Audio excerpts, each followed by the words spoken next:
just sounds different, like a symphony of facts. And now, here's Magdalene Rose. Hello, Red, White, and Dude Nation. Welcome to Monday, June 29, 2026. I'm Magdalene Rose at the Mike Church Show News Desk. This report is brought to you by the all-new Mike Church Show website and Dude Nation membership service. Check it out today at the allnewmikechurch.com. Here's what to listen to for this hour. Interim President of Venezuela, Delcy Rodriguez, said 33 people had been pulled from debris alive over the weekend. Among them were two 11-year-old boys who were separately rescued from collapsed buildings within hours of each other on Sunday. However, with tens of thousands of people still missing, hopes of finding more survivors are fading by the hour.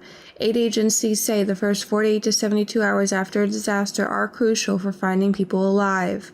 Relatives of the missing are facing a fifth night waiting for news of their loved ones.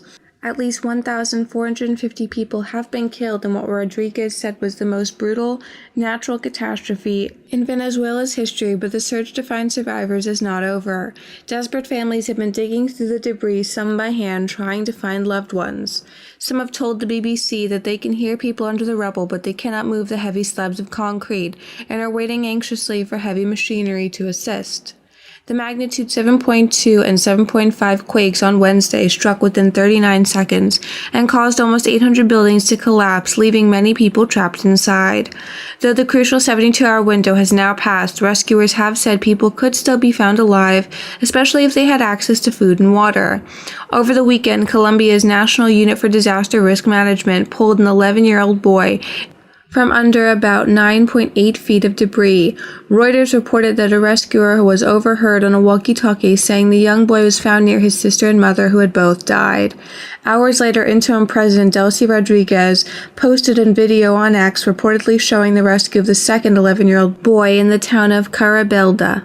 New York City Mayor Zohran Mamdani, a Democrat, had two words for Republicans who want to label him as the poster child of the Democratic Party: let them.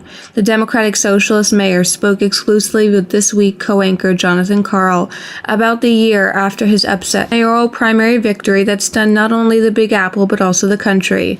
His popularity and influence carried over into this year's primary, where three of his endorsed candidates won their congressional primaries, two of whom unseated multi-term Democrats. Mamdani told Karl in his first sit-down interview since the primaries that since he took office in January, his administration has delivered to working-class New Yorkers the very things we were told were impossible. In National Calendar Day news, today is National Waffle Iron Day. Our quote of the day: the proof of love is in the works. Where love exists, it works great things, but when it ceases to act, it ceases to exist. St. Gregory the Great. Coming up, more lifestyle headlines. You're listening to the Mike Church Show in the Red, White, and Dude Nation. One of my favorite books is Jim Collins' Good to Great, and lots of people have benefited from reading it, including me. But few people have read his follow-up book, How the Mighty Fall.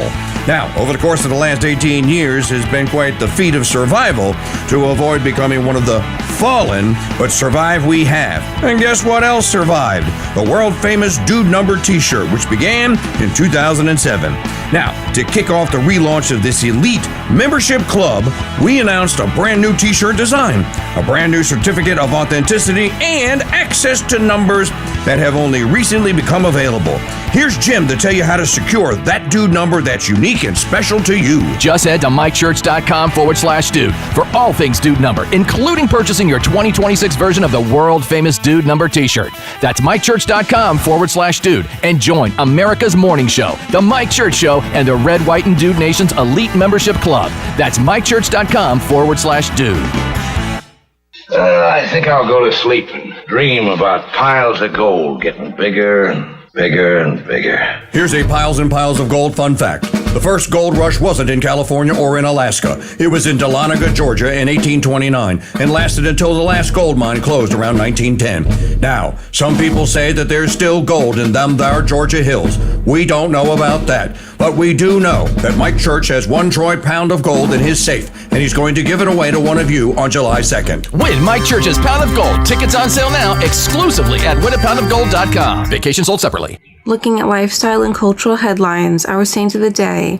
Learn more about today's Saint of the Day and today's Saint of the Day podcast at crusadechannel.com/saint. President Donald Trump is threatening to re-escalate U.S. attacks on Iran after the regime in Tehran continued attacks in the Strait of Hormuz. Iran launched strikes against both Kuwait and Bahrain this weekend, leading to condemnation from both Arab neighbors. Israel and Lebanon agreed to the framework of a deal that would see the IDF withdraw from southern Lebanon. Israeli officials say they will only withdraw if the Lebanese army deploys against Hezbollah. An Iranian lawmaker warned that Tehran will continue to control the Strait of Hormuz, declaring that other nations must submit to Iran's rules. Britain's Home Secretary condemned attacks on Bahrain, Kuwait, and shipping in the Strait of Hormuz, urging full implementation of the recently signed U.S.-Iran Memorandum of Understanding. Iran's supreme leader urged prosecutors to take legal action over U.S.-Israeli strikes, accusing the two countries of committing crimes against Iran. Washington and Tehran agreed to halt military strikes in the region, with delegations scheduled to meet June 30th in Doha, Qatar, for talks. U.S. Ambassador to the United Nations Mike Waltz said that Iran has never been so isolated across the Middle East, and dismissed Tehran's claims of dominance over the Strait of Hormuz. President Donald Trump said on Sunday that work will begin September 1st, 2026 on the public East Potomac Golf Course, despite a federal judge's warning of serious consequences if the administration begins major work without getting approval and notifying the court in advance. President Trump took a tour of some of the projects he has commissioned or plans to on a rainy Sunday morning. The president's motorcade swung by Lafayette Park near the White House and around Memorial Circle in front of Arlington National Cemetery, where he plans to build his 250-foot-high triumphant arch, and by the Kennedy Center, to which he added his name before a judge ordered it removed. For the Mike Church Show and the Red, White, and Dude Nation, because ethics in broadcasting matters. Some of the best things on earth come in threes. That's right, Lee. There's the Three Stooges. And then there's the Cajun cooking trinity of onions, bell peppers, and celery. And of course, guys, there's the Holy Trinity. Now, I'm not comparing my Trinity to the Holy Trinity, but I guarantee you, my Trinity of homemade small batch rubs can put a heavenly smile on your taste buds. And all three come with my 100% money back guarantee. If you don't love and think that my Trinity of beast and butt rub, chicken mamu, and Acadiana steak seasoning aren't the best and most essential spices in your arsenal, I'll buy them back from you. It may not be holy, King Dude, but that's the best spice and rub deal on this side of heaven. Order Mike Church's set of Trinity rubs and save big at MikeChurch.com/rub. That's one bottle each of beast and butt rub, chicken mamu lemon herb seasoning, and Acadiana steak seasoning for one low price and the King Dude's money back guarantee. Order today at MikeChurch.com/rub. The Mike Church Show has been the industry leader in promotions, giving away 5 cars in the last 8 years alone. But nothing can prepare you for the greatest giveaway event in broadcast history. Coming June 8th.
Yeah, I think we should all head over to Tchotchke's. Go get some extreme fajita poppers. That's what they did in Office Space when they had a case of the Mondays, because it is Monday. And boy, howdy, I say this every week, boy, howdy, is it?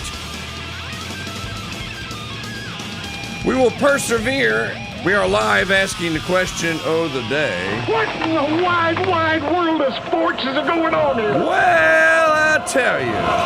In order to ensure the security and continuing stability, the Republic will be reorganized into the first galactic empire.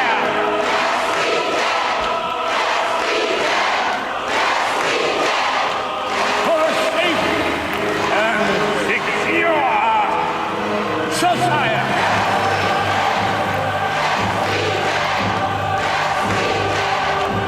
So I'm calling on Congress to pass these reforms, and I'm going to sign them into law.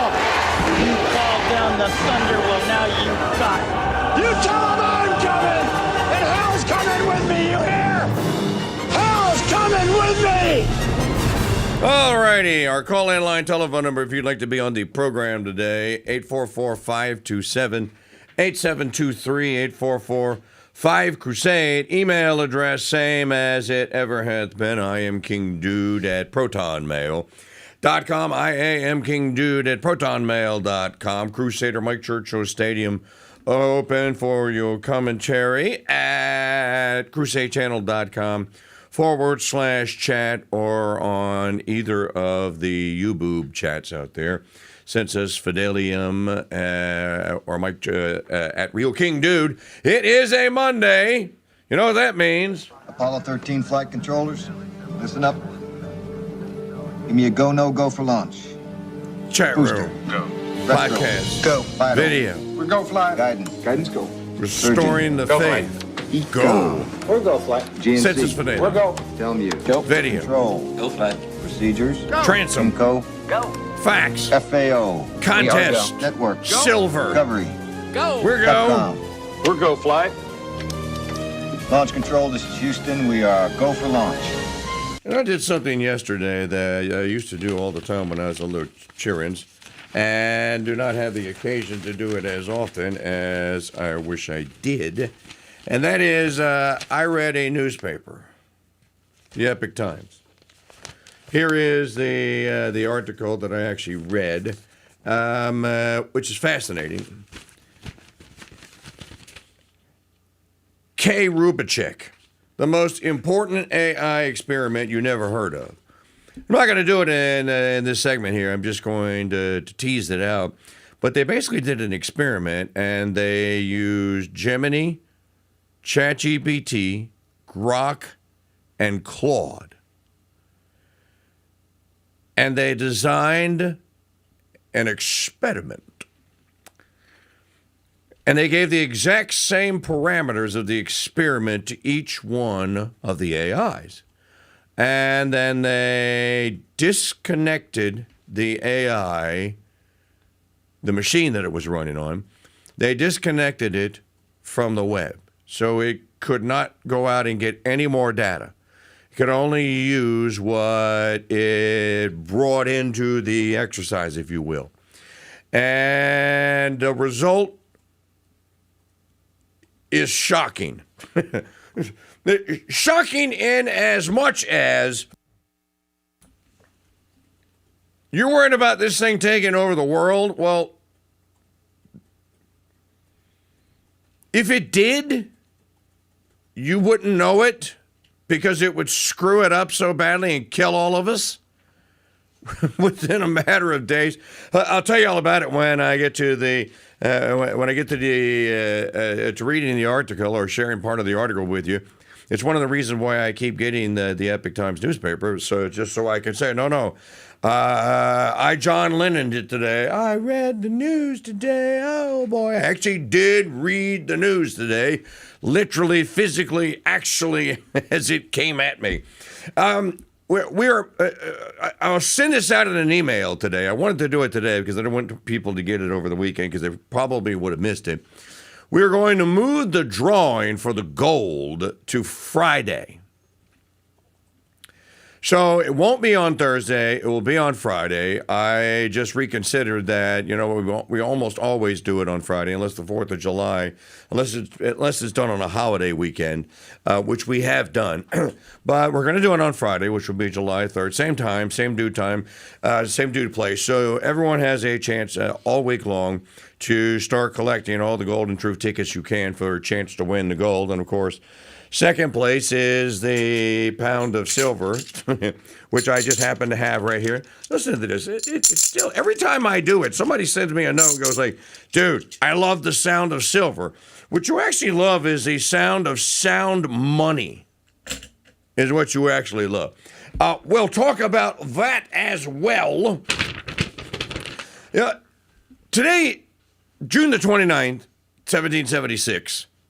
Thomas Jefferson would have been alone in his little Market Street apartment that he was renting for the Second Continental Congress, and he would be taking the suggestions of the Committee of Five and what Franklin and Adams had suggested him, and would be making another copy of the Declaration of Independence. It's a fascinating thing to me, and I don't know why other people aren't fascinated by this. That actual copy that he's working on today, that actual copy still exists. It's not the one that you see in National Treasure that Nicolas Cage steals. That's they call that it'll come to me in a minute. That's a typesetter's version of what Jefferson had wrote.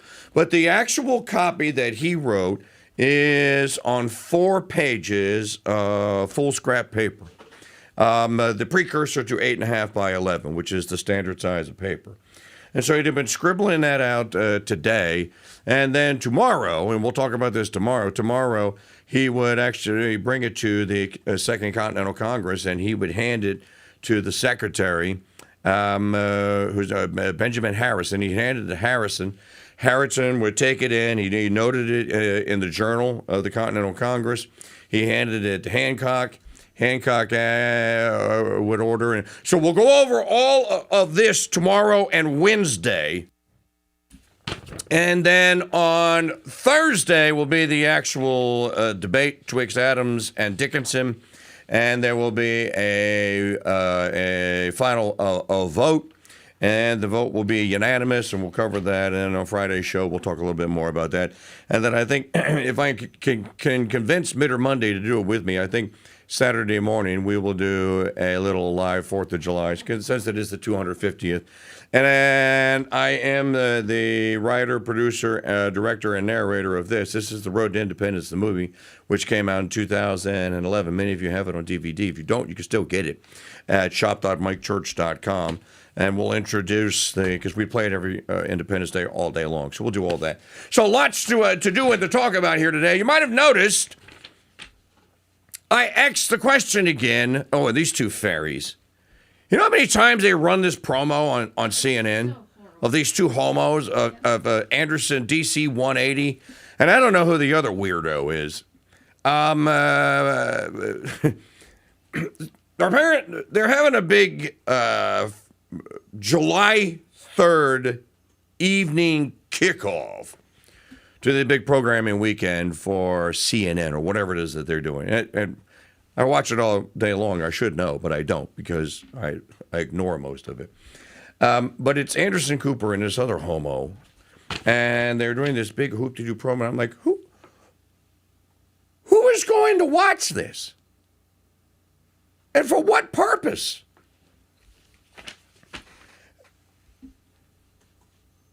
And it's like you watch these promos. They made like 3 or 4 of them, different ones. The only thing that they don't do in them is hold hands and mack down on each other. They're rubbing each other's hands in one of them. It's so it's so horrible. We won't do that to you here. You may have noticed that the thumbnail for the program today says Catholic Confessional State Anyone, because I think and I've been saying this, that to celebrate the 250th anniversary of America, what Catholics should be talking about, well, I think everybody should be talking about, but certainly Catholics should be talking about it, is, well, how has this deal worked out for the church? And how has it worked out for the faithful? Well, I think that we measure success completely using the wrong metrics. We measure success in terms of GDP increases. And of all the stupid metrics that you could use, GDP has to be the worst. So the metrics of measuring things are just, they're out of whack. And they completely and totally concern the secular financial world. Everything's measured by dollars and cents at some level. It's never measured by how many people are getting to heaven, how many families stay together, how many new families are created. Why is the average age of marriage still going up? Why is the size of the American family still going down? Everything that should be up is down. Everything that should be down is up. Why are these, and these are good metrics to measure by, why are the amount of people that tell the Gallup organization every year that they have no religion, like a bad REM song, they're losing their religion? Why is that number going up? These are the things that you ought to measure. These are the things that matter. And yet they're not even part of the national dialogue. You know what we're being told now, and I told you this was going to happen. This is the most important midterm in the history of important midterms, Mike Johnson, the Zion King, thundered last Thursday. Is a headline at, where is it? There's a headline at, where did I saw it? I think I saw it at the Federalist. I guess it was on Friday because it's already, oh, here it is. Democrats' communist revolution will destroy America if the right doesn't take it seriously. You know, there has been a communist revolution going on in the United States since Stalin. I should get David Wimhoff back on this program. We should talk about this. They say there's nothing new under the sun. Why in 1963 did a Frank Sinatra movie steal all the headlines and become the most watched movie in all of the United States, called The Manchurian Candidate? What was The Manchurian Candidate about? The Manchurian Candidate was about the Chi-Coms, the Chinese communists, fielding a candidate for the presidency that everyone thought was an American, but he was actually a Chinese double agent spy that had been planted into an American family to do just that, to make everyone think that he was American. You know, I'm the guy that called Barack Hussein Obama, Barack Hussein Obama, the Manchurian Candidate in 2008. I called Hillary the Manchikian Candidate in 2016. I called Kamala Cackala Heels Up Harris Manchikian Candidate Part 2. Oh, that reminds me. Are we going to get the Trump versus Barber decision today? Supposed to get a decision today, but don't know which. We don't know which one. Well, they only have 8 left. So 9. So they've given us, there's 18 decisions. They've given us 9. So that means that we have what? We have 9 more to go. The Barbara versus Trump is the big one. This is the birthright citizenship one.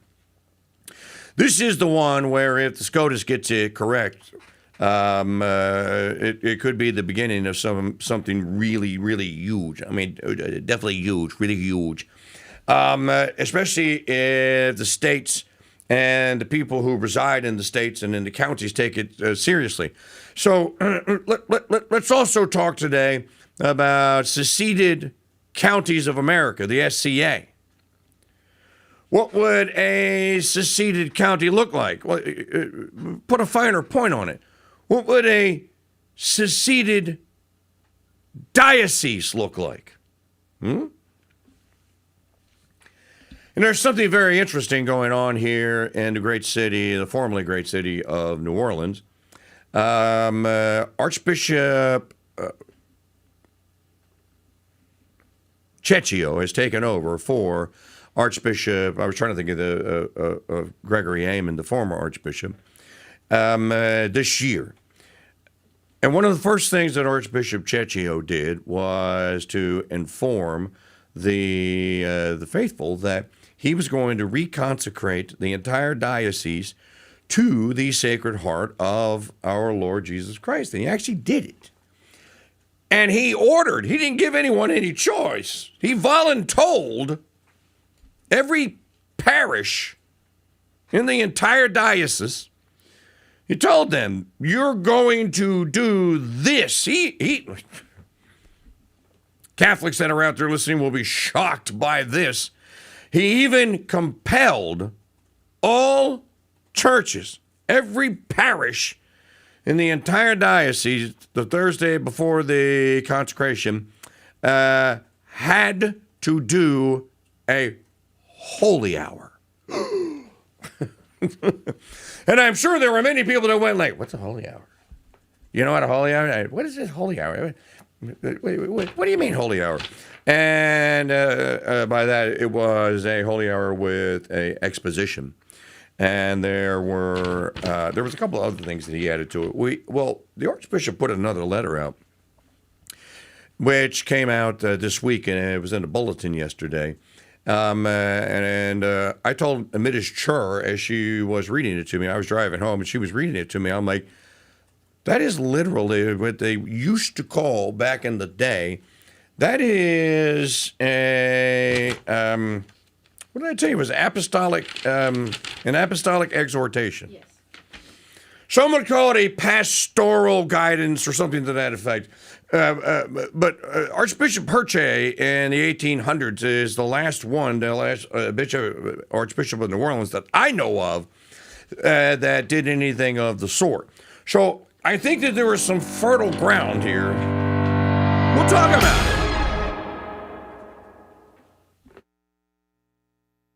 We don't know why Trump started a war with Iran, made deals with Roundup, and got Thomas Massey canceled. But we do know there's a pound of gold in Mike Church's studio, and all you have to do to win it is listen for the golden sound of the day. Weekday mornings at 6 a.m. on The Mike Church Show at MikeChurchShow.com and on YouTube at Real King Dude. Membership has its privileges. American Express was right back in the 1970s. Membership has its privileges, and no membership privilege is greater to a Red, White, and Dude Nation listener than membership in the elite membership club that is the Dude Number. Here's Lee to tell you how to get yours. That's right, King Dude. Membership does have its privileges. And when it comes to the Dude Number, applying for membership has never been easier. Just head to MikeChurch.com/dude to start the membership process. Your unique and one-of-a-kind membership and all the privileges that come with it awaits you. As a member, you'll enjoy private chat groups, VIP privileges to all Mike Church Show events, early access to new Dude-geared store items, and of course, your unique Dude Number. Dude 1210 reporting all quiet on the Eastern Front. This is Mike's favorite punching bag, Dude number 13. Hi, this is Steve. My Dude number is 2112. Dude number 2004, proud member of the Red, White, and Dude Nation reporting for duty. Become a part of something bigger than any talk show there is and apply for your Dude Number today at MikeChurch.com/dude. Membership has its privileges. I think I'll go to sleep and dream about piles of gold getting bigger and bigger and bigger. Here's a piles and piles of gold fun fact. The first gold rush wasn't in California or in Alaska. It was in Dahlonega, Georgia in 1829 and lasted until the last gold mine closed around 1910. Now, some people say that there's still gold in them there Georgia hills. We don't know about that, but we do know that Mike Church has 1 troy pound of gold in his safe, and he's going to give it away to one of you on July 2nd. Win Mike Church's Pound of Gold. Tickets on sale now exclusively at winapoundofgold.com. Vacation sold separately. In 1983, ZZ Top made the song and it was true from the time that song came out till around 2010, when girls stopped going crazy over a sharp-dressed man because men stopped dressing sharply. Cargo shorts, flip-flops, and tank tops became all the rage for men's public casual wear, to say nothing of how they dressed for mass. Well, as my listeners and viewers know, there's hardly anything more important to me than being a sharp-dressed man. And to help you become one, I'm introducing the official necktie of the Mike Church Show, Proselytize, whose designs are not only striking, they're 100% Catholic. You will look fantastic and like a sharp-dressed Catholic man in your Proselytize neckties. Available now in the Mike Church Show haberdashery at shop.mikechurch.com. Shop for ties, caps, t-shirts, and much more in the Mike Church Show haberdashery at shop.mikechurch.com. What caller number were we supposed to take? Caller number 7. This is Mike's favorite punching bag, dude, number 13. Well, I already know what you're going to do with your pound of gold. You're going to buy new septic tanks, probably buy a new house after that. I mean, the septic tank system's still not paid off for us. You do a Tim Allen, win a pound of gold, you do home improvement? I think that's probably where most of it would go, yeah. Our home is we're quickly outgrowing our home. Well, Jeff, that's a good problem to have, to be outgrowing your home. Congratulations. Thank you. Okay, give me the secret code word of the day to prove to people that you actually have to go to the site and you actually have to watch the video to get it. Absolutely. I mean, you need some moolah to get some home updates, so. All right, Schaefer 13, you are in the winner's circle. You got 2, not 1, but 2 shots to win that gold. Thanks for playing the game. I'll be sure to purchase some more. Okay, buddy. In the meantime, you can go to winapoundofgold.com, support the Crusade Radio Guild, who is here to protect, defend the good, the true, and beautiful through live television and talk radio.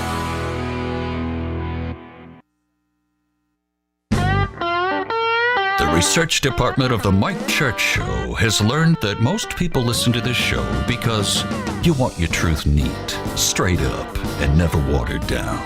Hey, look, mister. We serve hard drinks in here for men who want to get drunk fast, and we don't need any characters around to give the joint atmosphere. Is that clear? And the best part about taking in 100 proof truth is you can drive at the same time. And you'll never get a hangover. I'm so wasted! The bar at the Mike Church Show opens every weekday morning at 8 a.m. exclusively on the Veritas Radio Network's Crusade.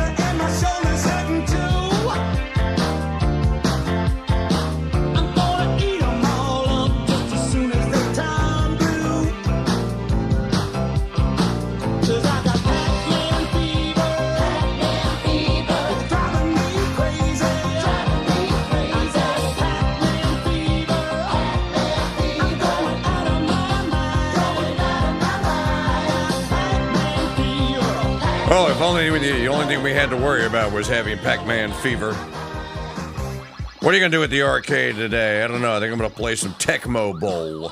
No, I'm going to do Miss Pac-Man. Folks, it is a Monday. This is the week where we will give a pound of gold away. Somebody that has a Golden Truth ticket is going to win that pound of gold. It only takes 1. And you can get yours at winapoundofgold.com. That's winapoundofgold.com. It's not a scam. It's an actual real contest. And here's the pound. Second place is a pound of silver. I have it here in my hand. This is it. This is why I'm going to send this to someone. See that? One of you is going to get this in the U.S. mail, just like this. These exact coins right here. So when people go, is this real? Is this a real thing? No, it's a real deal. We've given 5 cars away in the last 8 years. Last year, we gave a pound of gold away to Chris Payne of Kentucky. He was the winner. And if you don't believe me, then you can go to YouTube and just type in on @RealKingDude, type in Chris Payne, and the video will come up. There's 2 of them there. One is of him actually getting his gold last June, or last July, and the second one is of him saying, hey, if you don't want me to two-peat, then get your ticket today at 1-8poundofgold.com. So you start stocking tickets. The odds of winning right now are so incredible. About 1 in 900. For a contest that's going to give, as of right now, $48,600 and change. That's what the gold is worth. The gold. So, and it's for a great cause. Our nonprofit, the Crusade Radio Guild, keeps the lights on here. Sensus Fidelium's not a nonprofit. Sensus Fidelium keeps his lights on and his channel packed with new content. So we don't raise funds, and we do it every year. We don't stay on the air. It's as simple as that. And live talk radio dies because there's no one left out here doing what we do. We are literally the last live talk radio station and show standing. So, and we won't survive. We just simply do not have enough paid subscribers, and we've been at this for 10 years now. So please, be as generous as you can. Consider it a donation. The Crusade Radio Guild is a nonprofit. So is Sensus Fidelium. So if you need the tax write-off, you can take it. Go to winapoundofgold.com, pick up 20 tickets or so today, and help us get to at least 1,000 by the end of the day here. Winapoundofgold.com. There's an article. You know, I'm okay with being critical of America. I've been doing it for 35 years. But I'll be darned if I'm going to sit here and let some stupid, smarmy, snickety Brit do it. Listen to this. I don't even know who the hell this guy is. Michael Lind at unheard.com has How the Constitution Failed America. The UK system is better at thwarting tyranny. The UK system is better at helping Pakistani Arab men score sex dates with 8-year-olds, dude. That's what it's good at. Next month, Americans mark the 250th anniversary of the Declaration of Independence from the British Empire. Although the present U.S. Constitution was written in 1787, ratified in 1788, and first implemented in 1789, during the anniversary celebrations this summer, we can expect to hear widespread encomia to the genius of the Constitution as well as the eloquence of Jefferson's preamble to the Declaration. Don't believe it. Wants to talk about tyranny, you can actually go to prison over a Facebook post in the UK. You can go to prison over praying the rosary in front of an abortion clinic in the UK.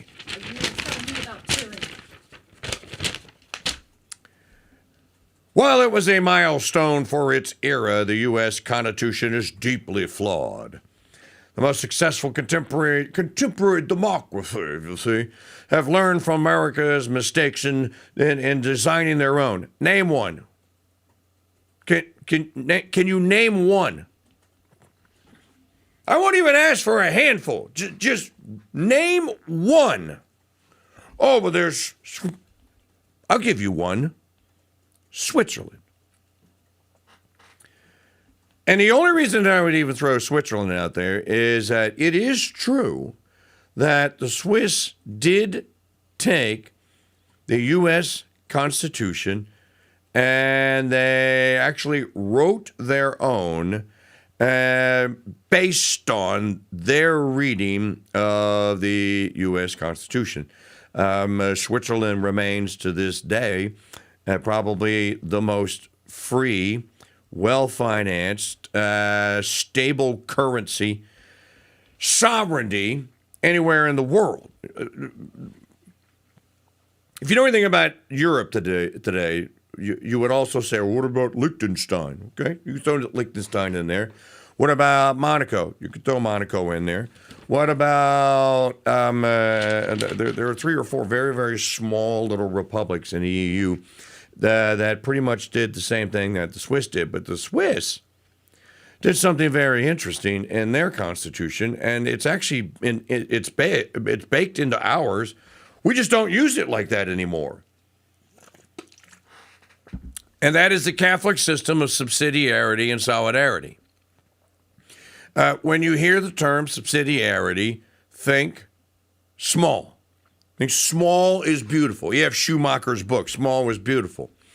The Constitution system, when it was implemented here in the United States, said or held or was based upon the idea that states, what we call states today, countries back, your state, Michigan, is a country. My state of Louisiana is a country. Basically, the UN would recognize this today if you were to secede.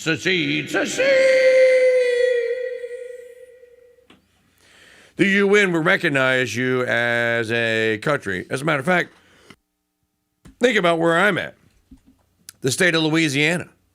The state of Louisiana was a French colony established in 1721 at the behest of King Louis XV of France.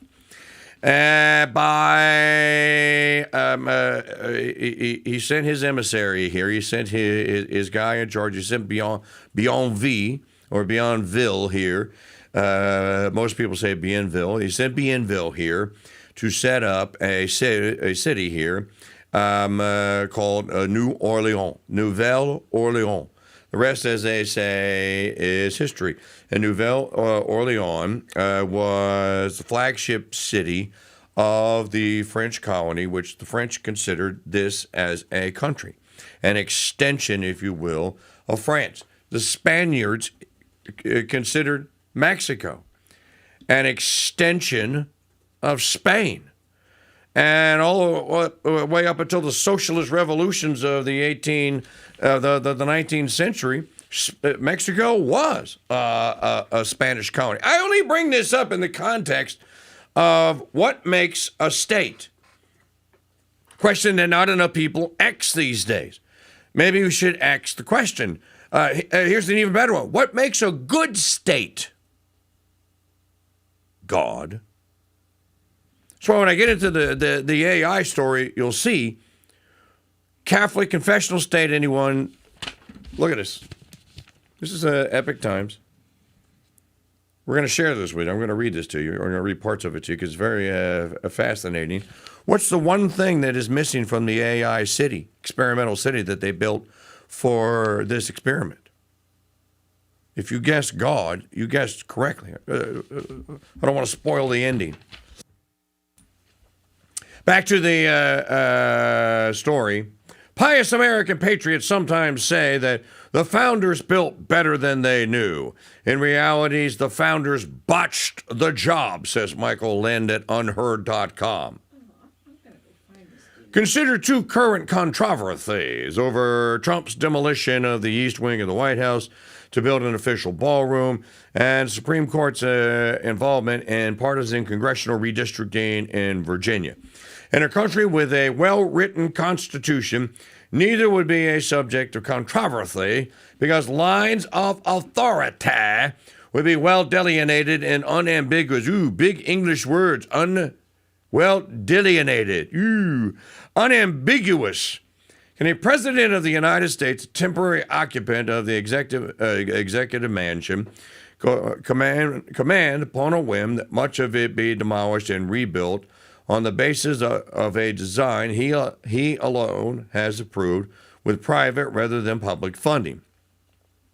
Surely this is a kind of technical question that a well-written Constitution would clarify. Well, the Constitution doesn't say anything about a White House, dude. Where is presidential residence in the White House? It's not in there. It's assumed that the president's going to stay, he's going to live where you stay. The blacks in New Orleans like to say, where you stay. You mean, where do I live? That's what I say, where you stay. I live in a place called Madisonville, Louisiana. The Constitution assumes that the president is going to live somewhere near where the seat of government is.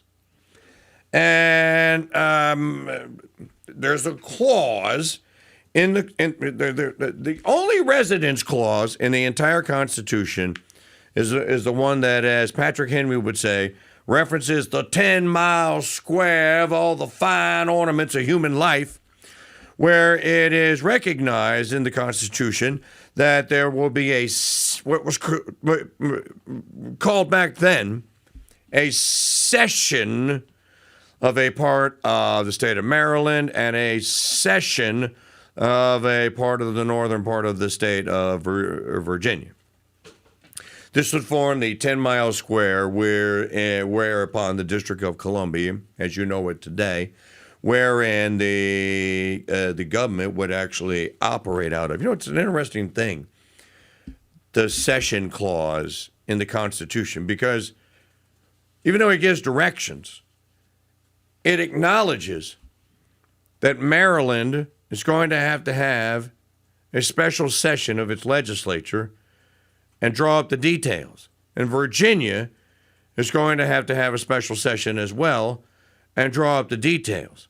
And then submit the details basically to Congress for Congress to approve. Note who goes first. The states. Congress couldn't bark an order out at Maryland and Virginia and tell them to get busy. The initiative had to be taken by the states, the two states. When someone says secession has always been illegal, the states have never been their own sovereign entities, blah, blah, blah, blah. Well, then why couldn't Congress just take the land? If ratifying the Constitution created one Blobistan of America, why couldn't Congress then just go like, oh yeah, we forgot to tell you, see that area there? We're just going to we're going to be moving it. We're going to take it. But that's not what happened. Then he mentions Harry Truman, that Truman did this. Congress authorized and funded the last extensive renovation of the White House under Truman. You assume, though, Mr. Lind, that had Congress told Truman no, that he wouldn't have done it anyway. Because I believe that the actual history of that renovation shows that the work began as Congress was being asked for the funding to do it. But Trump ordered the demolition of much of the White House before he sought approval from the NCPC, which he obtained only later after a federal judge intervened to block construction. Do I have to read any more of this? Either the Constitution allows a current president. This is what you base the failure of the Constitution on, Trump's demolishing the East Wing? You know, Mr. Lind, you may also note that there is now chicken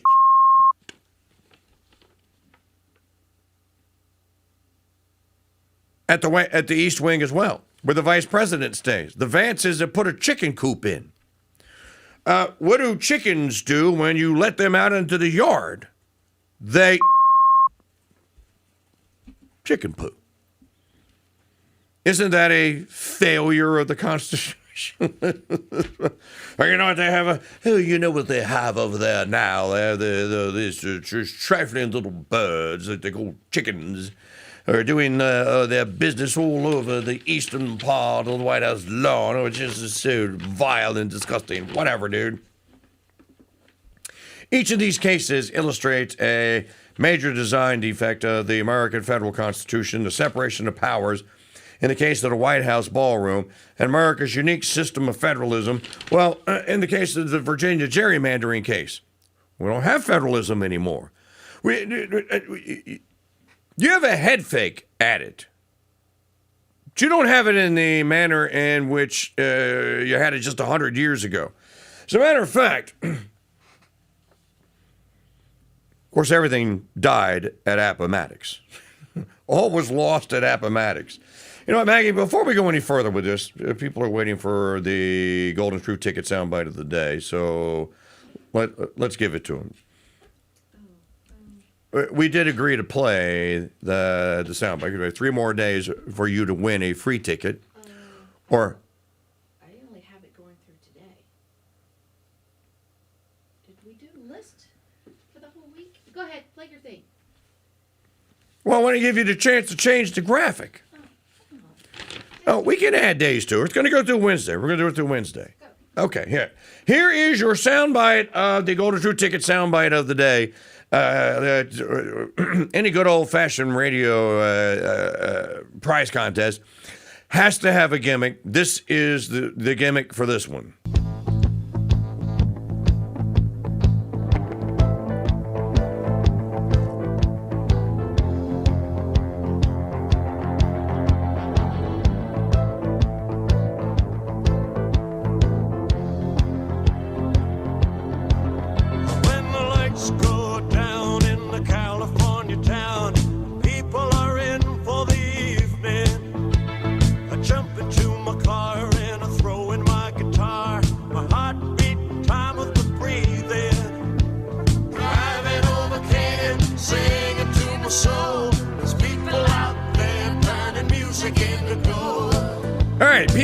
Turning music into gold is your Golden Truth Ticket soundbite of the day. Be caller number.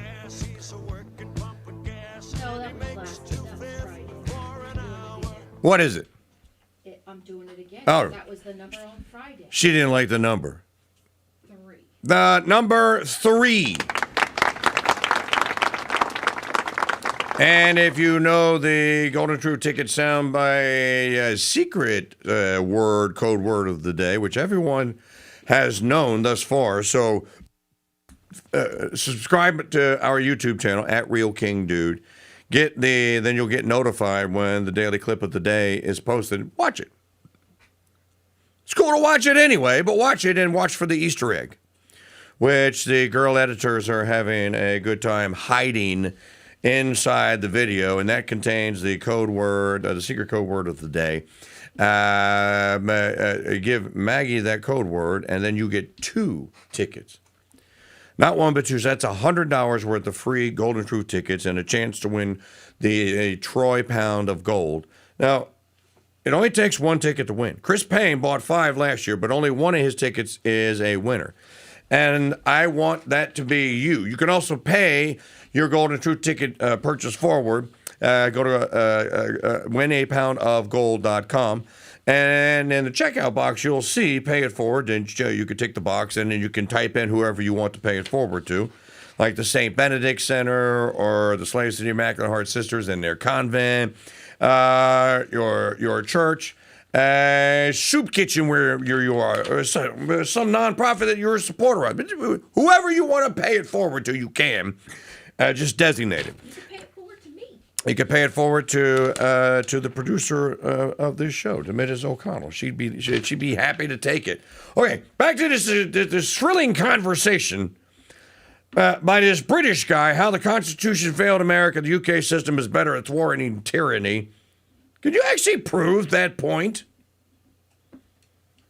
I tell that guy, prove it.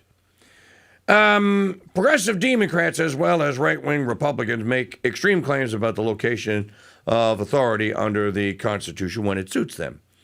After Virginia voters in a referendum, so he's making the case that the state of Virginia was not allowed to gerrymander or rig its election rules in congressional districts, and that the Supreme Court had to intervene to tell them, no, you can't do that, and that is a usurpation of power. No, the Virginia legislature was committing a usurpation of power. And the Supreme Court told them, you can't do it that way. Same thing's going to happen in California. If the ballot initiative passes to redraw the congressional districts in California, the same thing is going to happen. We had a vote. Well, just because you had a vote doesn't mean that you can redraw or that you can rewrite one of the articles of the Constitution. How does he conclude this thing? Madison, Washington, Franklin, Hamilton, and the other members of the Constitutional Convention of 1787 were patriotic, brave, well-informed, thoughtful, and public-spirited. These were unquestionably great men. Unfortunately, and looking for models for self-government on a national scale, they only had the examples of ancient, medieval, and modern city-states. Leagues in the proto-parliamentary British monarchy, with the few precedents at their disposal and given the need to compromise to hold the shaky union together, the drafters of the U.S. Constitution did the best they could at the time, but they screwed up. It's time that Americans admit it. Okay, I'm all down with that.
The Crusade Channel, talk radio the way it should be. Broadcasting live from Madisonville, Louisiana, and streaming 24/7 at crusadechannel.com. It's not tape or a Post-it or a candy bar, but this new 3M is the freshest spin on true crime shows since dinosaurs were solving cold cases with fossil evidence.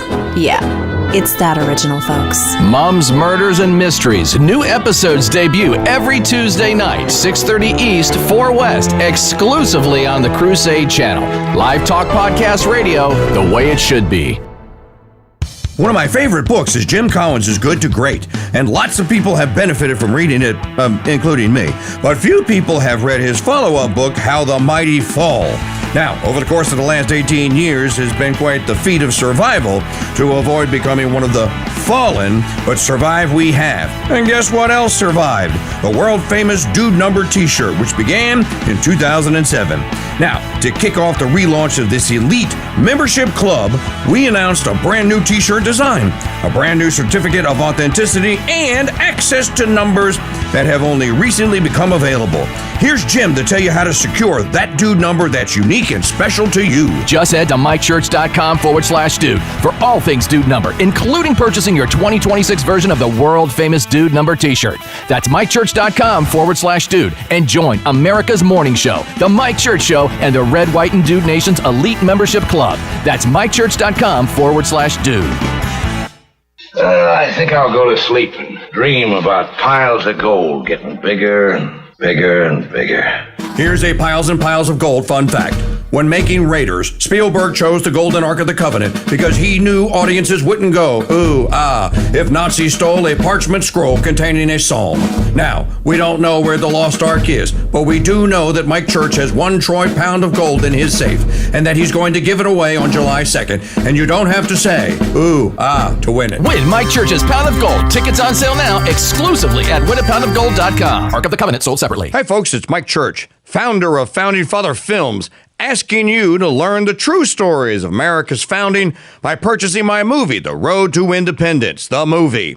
The Road to Independence tells the exciting story of the Founding Fathers' struggle to declare independence. Yes, of course. The defense of the Redcoats in the so-called Boston Massacre is... John! Not now, dear. Not now.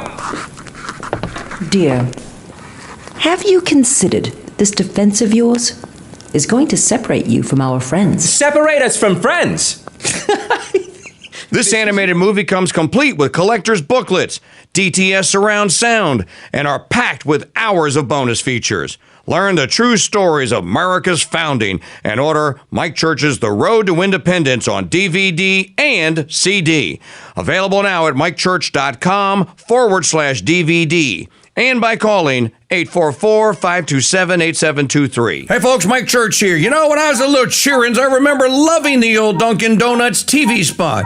You know, the one with the guy who got up at 3 a.m. mumbling to himself as he went out the door and then back in his front door. Time to make the donut. Well, fast forward 46 years, and now I'm the guy waking up at 3 a.m., mumbling to myself as I go in the studio door, then back out.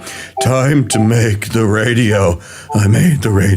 I made the radio. But I have a secret weapon the Dunkin' Donut dude didn't have. Mike Church's Capuchin Holy Roast coffee in whole bean or ground. Our fresh, aromatic, gourmet coffee is made from 100% fair trade beans, freshly imported, roasted by my friend Kyle and his daughter at the Abita Roasting Company, then delivered to you so fresh your kitchen will smell like a barista shop. Good. So, whenever you arise to take on the day and listen to the Mike Church Show, do it the Red, White, and Dude Nation way by brewing up a fresh pot of Capuchin Holy Roast or my all-new Capuchin Holy Roast New Orleans blend coffee and chicory at shop.mikechurch.com. Okay, here we go to the Golden Truth Tickets Dude Maker Winner Hotline. Caller number 4. Number 4, who's this? This is Ann Dolan. Ann Dolan is the big winner today. That says she's allowed to win it because I hear her getting instructions in the background from her husband. Michael. That's right. I'm not getting my hands on it. He's sitting there and he's plotting it. He goes, what happens if she wins and she tries to fly town with it? That's right. Now there are 3 grandkids, though. So, Ann Dolan, what would you do with the $52,000? Well, we are building our house finally. Oh. We're in the process, so I would definitely put it towards the house because the price of everything has really gone up since we started this project. Ann Dolan, congratulations. And I understand that I think you have the secret code word from the Mike Church Show Daily Highlight Reel video of the day. What is it? It is Dead President. It is Dead President. You too could be next, our next big winner in the Golden Truth Ticket 2026 at goldentruthticket.com. Thanks for listening and playing. Do you want to save money on your next flight? Then pick up the phone and call. That's right, call, because the best prices are not online. They're with SmartFares. See, SmartFares has special deals with the airlines. When they have unsold seats, they use SmartFares to fill them. So you get airline tickets at crazy low prices. They have access to great prices and discounts at over 500 different airlines, plus 300,000 hotels and rental car companies. Their prices are too low to publish online. With the extra money you'll save, you can treat yourself to dinner or shopping. So stop searching all of those travel sites to find the lowest price on your next flight. Let one of our SmartFares expert travel agents find the best price for you. Call SmartFares today and get ready to see the world with a fat wallet. 800-313-7757. 800-313-7757. 800-313-7757. That's 800-313-7757. Call. That's the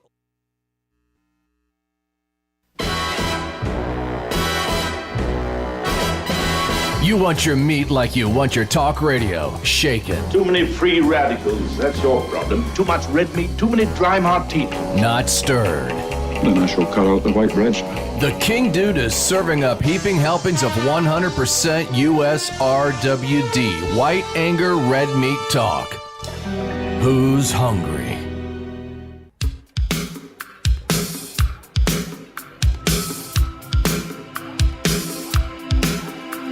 Shake up the picture, there's a mixture with the dance on the eventide. You got me coming with answers all of which I deny. I said it again, but could I please rephrase it? Maybe I can catch you right. I couldn't really put it much plainer, but I'll wait till you decide. Sending you warning sign, as if I could ever hide. Last time, I light my torch and wave it for the new moon on Monday.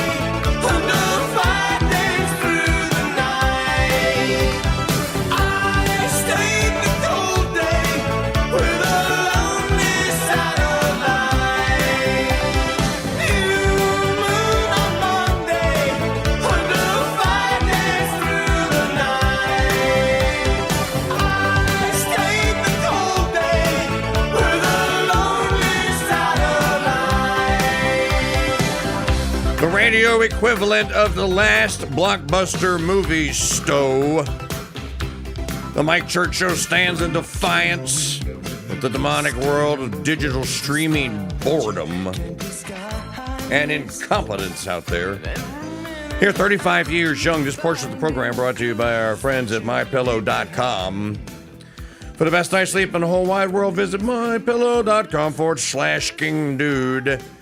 That's not just my pillows, it's my slippers, it's my mattress topper, it's my pillowcase, it's my towel. So much great stuff to choose from. Most of it made in Minnesota by Minnesotans at Mike Lindell's place there. So I've been with My Pillow for 16 years now. And I still have the original My Pillows that Mike Lindell sent me. So it's a great quality item, and you will be satisfied with your purchase. I guarantee it. Pick some My Pillows and my slippers and other accoutrements up today. But make sure you use our code so we get the credit. MyPillow.com/King Dude. Tell them I sent you. There's a lot of Mom Donnie on the cut Shiite today. Maggie?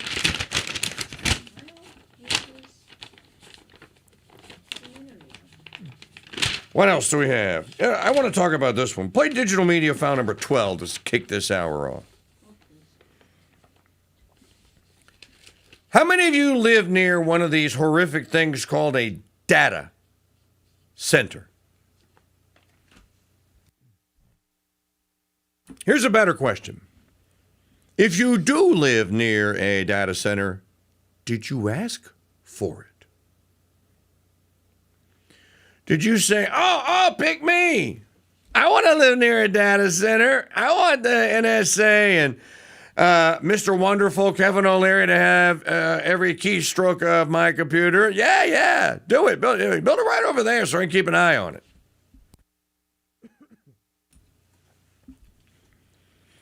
There is not enough electricity in being created in these United States to power one of these things over and above what is already on the grid, as they call it.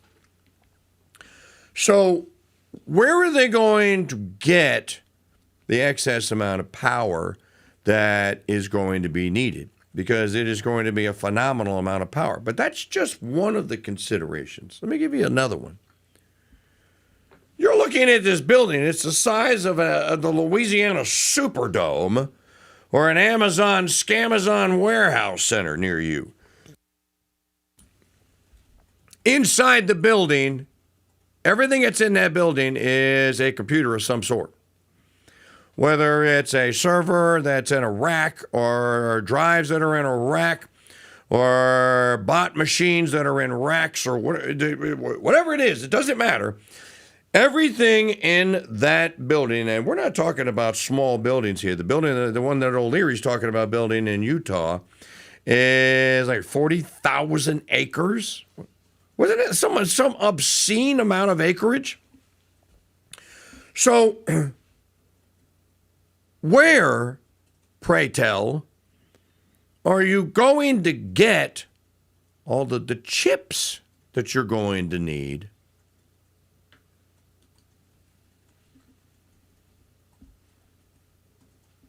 to build said data center? Well, that's a question that I think President Trump failed to ask when he had Ellison and Altman and the rest of these Satanists in the White House for the big hoop-de-doo in January of 2025. Well, where are you going to get the chips? Where are the chips going to come from? You have to have the chips to make it work. You have to have the chips. Where are you going to get them? Where are you going to get them? We now know part of the answer to that question. They don't know. But they are going to take them in the interim from the consumer level computing device manufacturing supply. So that means this guy right here, if you want one of these guys, you want a new one, it's going to get more expensive to get one, and they're going to get harder and harder to get because there aren't enough of the little chips that are inside this guy to go around. Now, right here is a laptop computer. You can't see it. I could run it on an iPad. Either one of the two also has the same chipsets in it that are needed, or at least some of the chipset that are needed to build these data centers. And so who is it that gets shafted? The consumer. So the billionaire or the trillionaire can build his little data center and then do heaven knows what with it. If you live in a world where computing is a necessity, and many of us do, you're poop out of luck.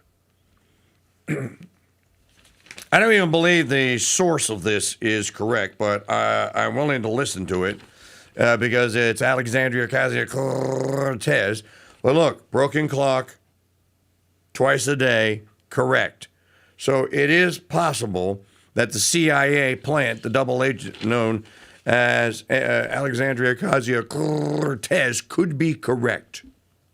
Apple is attributing their price increases to the chip supply and the data centers. Yep. Do you think the CHIPS Act that Congress passed has done enough to help consumers on this topic? I mean, here's the thing is that, I would say that the CHIPS Act was passed before we saw this huge development in AI.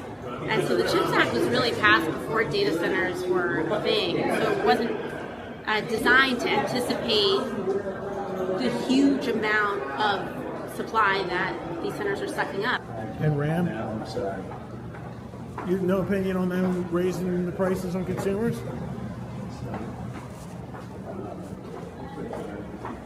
Because of these data centers, a lot of people's electricity bills are going up, and now your ability to buy laptops, computers, iPads, electronics in general is going to go up because the data centers are sucking up all of our own industrial supply. And so, we're paying in a lot of ways. We are subsidizing the development of a lot of these pieces of these AI data centers. Is there something that Congress, you think, should do to step in and try to thwart some of these, what could be more and more price increases for consumers when it comes to these data centers? Absolutely. I think we need to be taking a look at the supplies in these markets and making sure that everyday people aren't... Okay, all right. You're too stupid to fix anything, so I don't want you looking at anything. So just Thanks for ringing the alarm bell. Thank you very much. Now bow out. Just get out of the way and let the men handle this. Why was no one consulted on this?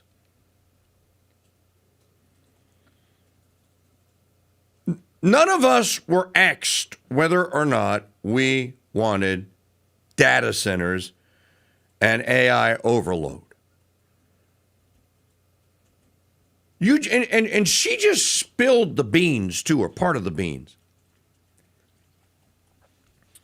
All of this is being subsidized.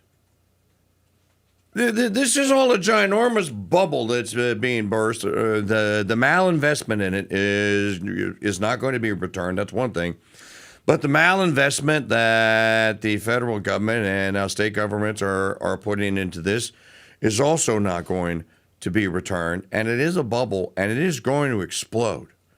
When as Ross Perot used to say, out here in America, Larry, where the rubber meets the road, when the reality of what is required to try and to pull these things off, these data processing centers, when the reality of the drain on the grid, the amount of water that they're going to need, for example, to cool the things off, the amount of electricity, and then nobody wants to talk about the 800-pound gorilla or the giant elephant in the room, which is what is it going to do? What does the 40,000 or 4,000 square acre joint in Utah, what is it going to do for Kevin O'Leary? What does a data processing center do?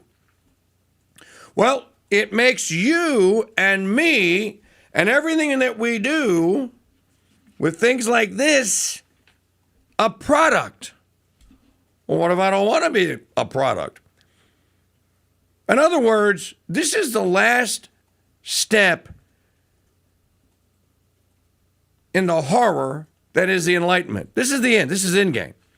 This is finally figuring out a way and then trying to implement monetizing a human being.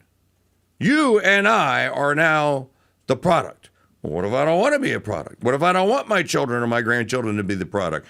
Oh, well, you just need to pipe down. You don't know what's good for you. Oh, no, I'm pretty sure that I do. I think what I do know as well is you don't know what's good for me, and you're not looking for it. So if they're using the size of the union and the power of the federal government to bring these things about, how are you going to stop it? Electing members of Congress won't do you any good because they'll just take the money like they've taken. Look at what's happened with the Israelis. The Israeli government is basically running the government of the United States through AIPAC. You know it, and I know it. So don't argue with me on it. Just nod your head yes and say, okay, what is to be done about this? Well, one thing you could do is secede.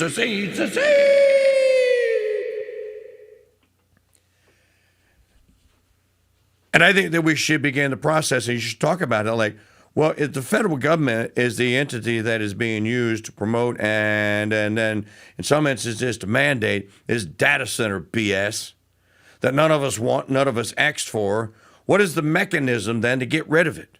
And what is the mechanism to stop the feds? Well, if you can't do it through the electoral process, what are you left with? Let's just discuss this here.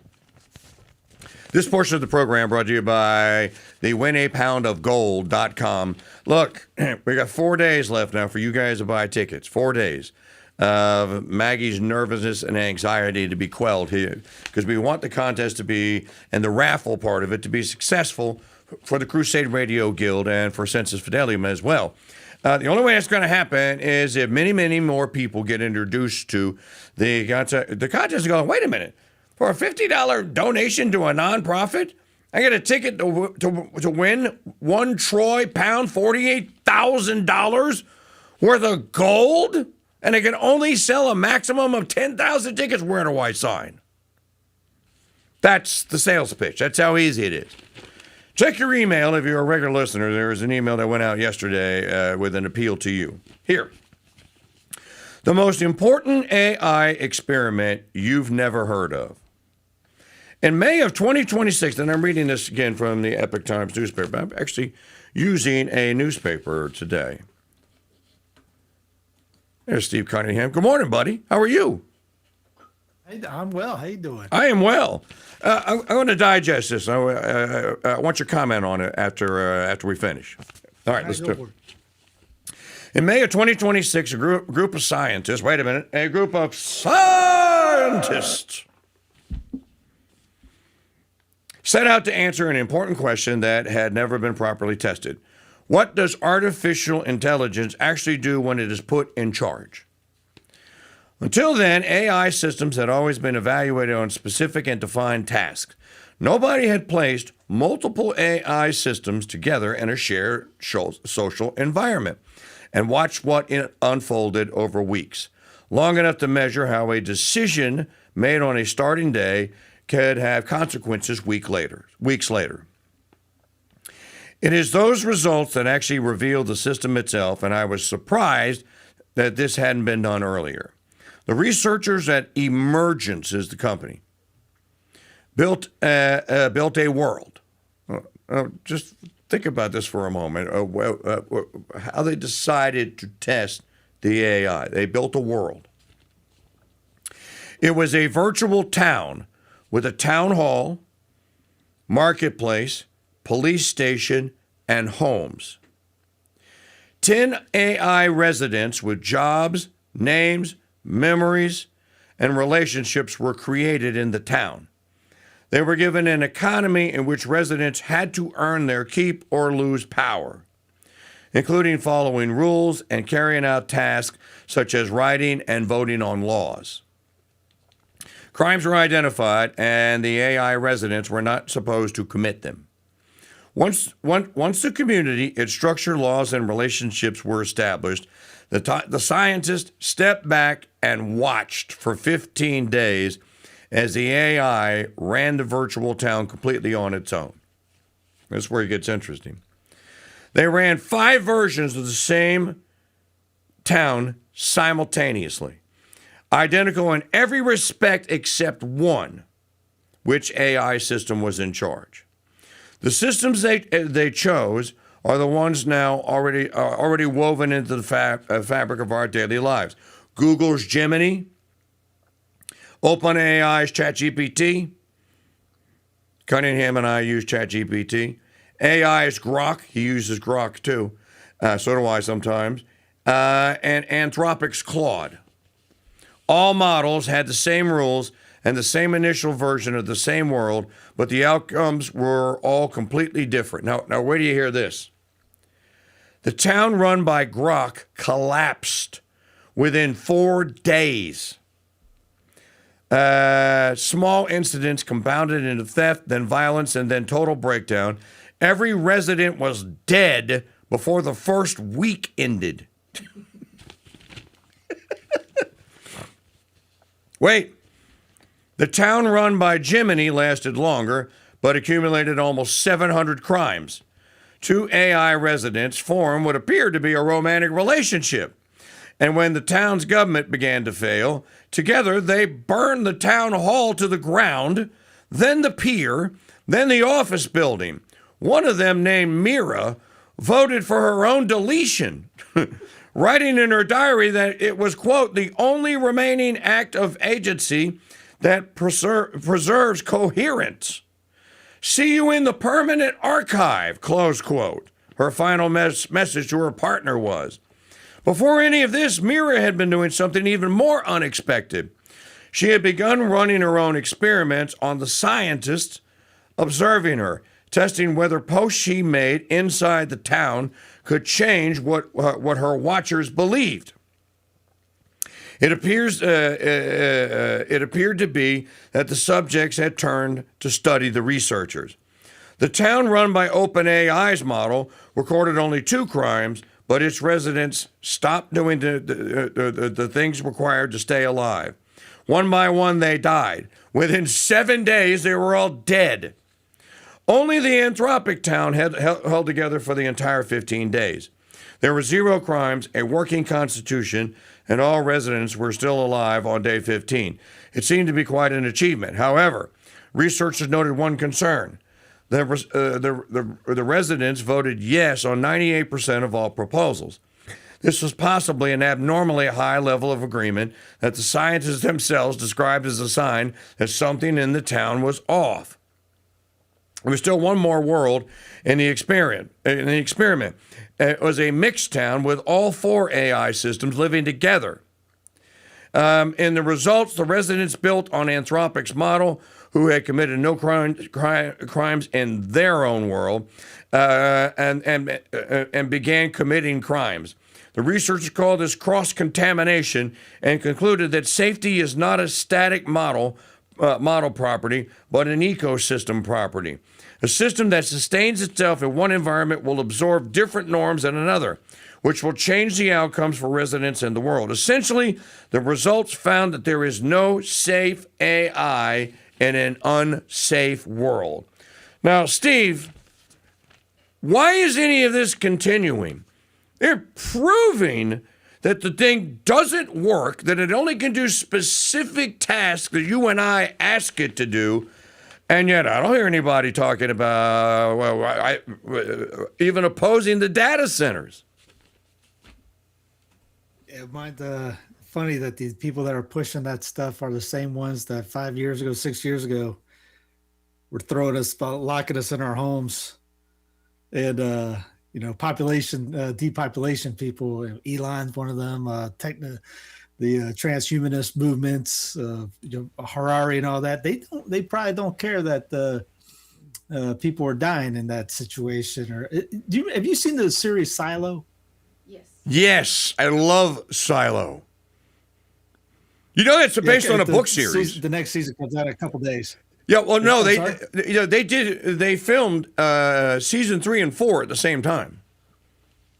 Yeah. I'm looking forward to the next one. But no, it's a great show. When you were talking about that, I was thinking Silo at that time about how the experiments in each silo is like that, ran by the power. It's supposed to be DC. I think it's the 51st. And so in season 2, Rebecca Ferguson's character she gets out and she goes to the other silo, and everyone's dead except for one dude. Right? Yeah. Steve Zahn's the only one that survived. But everyone in silo number 2 are dead. But then they come to find out, well, wait a minute now. There's more than 2? So they find out that, no, there's like 50 of them. And then you get this flashback at the end of the couple meeting in the coffee shop where they decide that they're going to actually launch this thing and that they don't know what's going to happen, kind of like AI. All right, hold that thought. Folks, quick time out. You got enough time right now to go to winapoundofgold.com and get your ticket to win our pound of gold. Winapoundofgold.com. We'll be right back.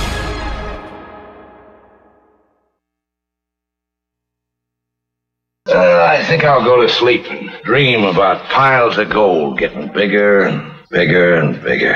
Here's a piles and piles of gold fun fact. In 1971, if D.B. Cooper had jumped out of an airplane with $200,000 worth of gold instead of U.S. currency, he would have $25.4 million in gold bullion today. Now, we don't know where D.B. Cooper's money is, but we do know that Mike Church has 1 troy pound of gold in his safe and that he's going to give it away on July 2nd. And you don't have to jump out of an airplane to win it. Win Mike Church's Pound of Gold. Tickets on sale now exclusively at winapoundofgold.com. D.B. Cooper and Cocaine Bear parachutes sold separately. The Crusade Channel and the slaves of the Immaculate Heart of Mary's Sisters present the Saint of the Day. Hello, Crusaders. This is Sister Maria Filomena with your Saint of the Day.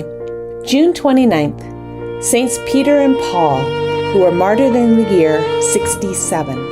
Whenever St. Peter, the first Pope of the Catholic Church, has a feast day, St. Paul is always commemorated.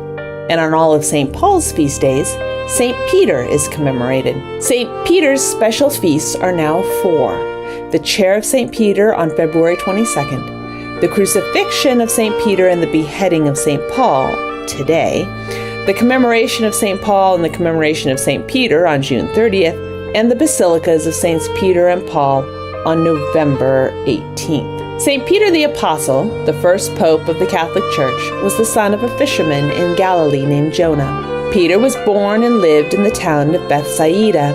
His name was originally Simon, but Jesus changed it to Peter because of its meaning, which is rock. St. Peter was the rock upon which the Catholic Church was built. St. Peter and his brother St. Andrew were disciples of St. John the Baptist. Both were fishermen. They saw our Lord, heard his teachings, and gave up everything to follow him. The whole gospel story is concerned, in one place or another, with St. Peter and what he did and said and preached.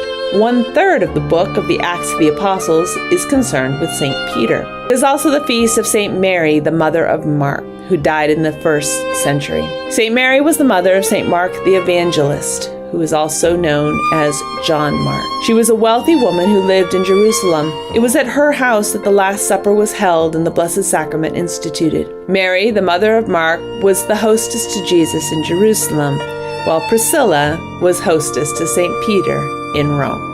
Saints Peter and Paul and St. Mary, the mother of St. Mark, pray for us. Thank you for joining us for this brief summary of today's saints. Tomorrow, we're going to focus on St. Paul. To access all of our Saint of the Day recordings as podcasts, head to crusadechannel.com/saints. You can learn more about our sisters and contribute to the building of our convent by visiting stphilomena.convent.org. I'm Sister Maria Philomena, and until next time, God bless and Mary keep you.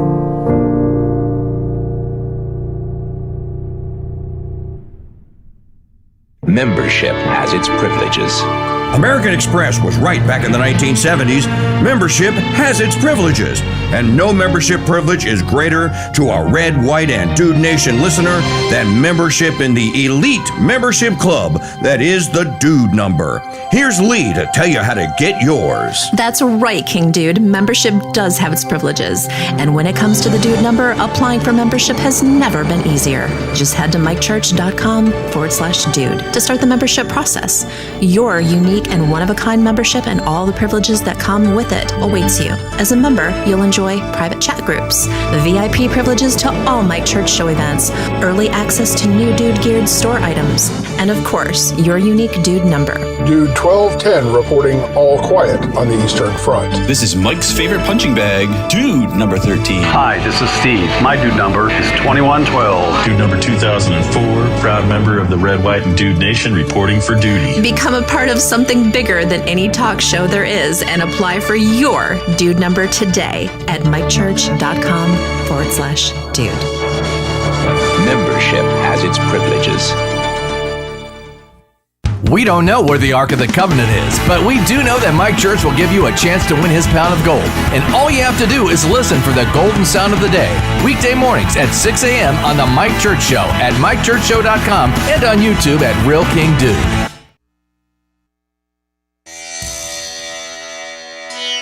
Welcome to Wisdom Wednesday, an hour of radio so full of deep thoughts, proving it actually makes the King Dude sound smarter than liberals and Decepticons think he is. How do you know she is a witch? She looks like one! Yeah, she looks like one! Bring her forward. I'm not a witch, I'm not a witch. But you are dressed as one. They dressed me up like this. And this isn't my nose, it's a false one. Well, we did do the nose. But she's a witch! Wisdom Wednesdays, your ticket to the truth that comes included with your Veritas Radio Network subscription, exclusively on Crusade.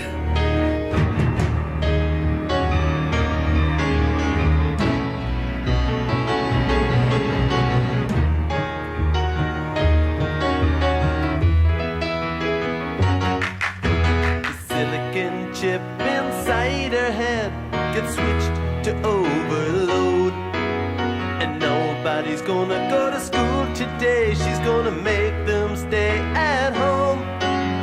Daddy doesn't understand it.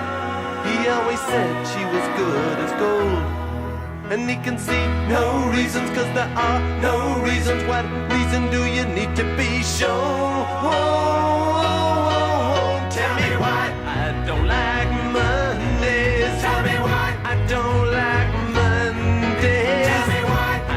I'll tell you why I don't like them. Days I wanna shoot.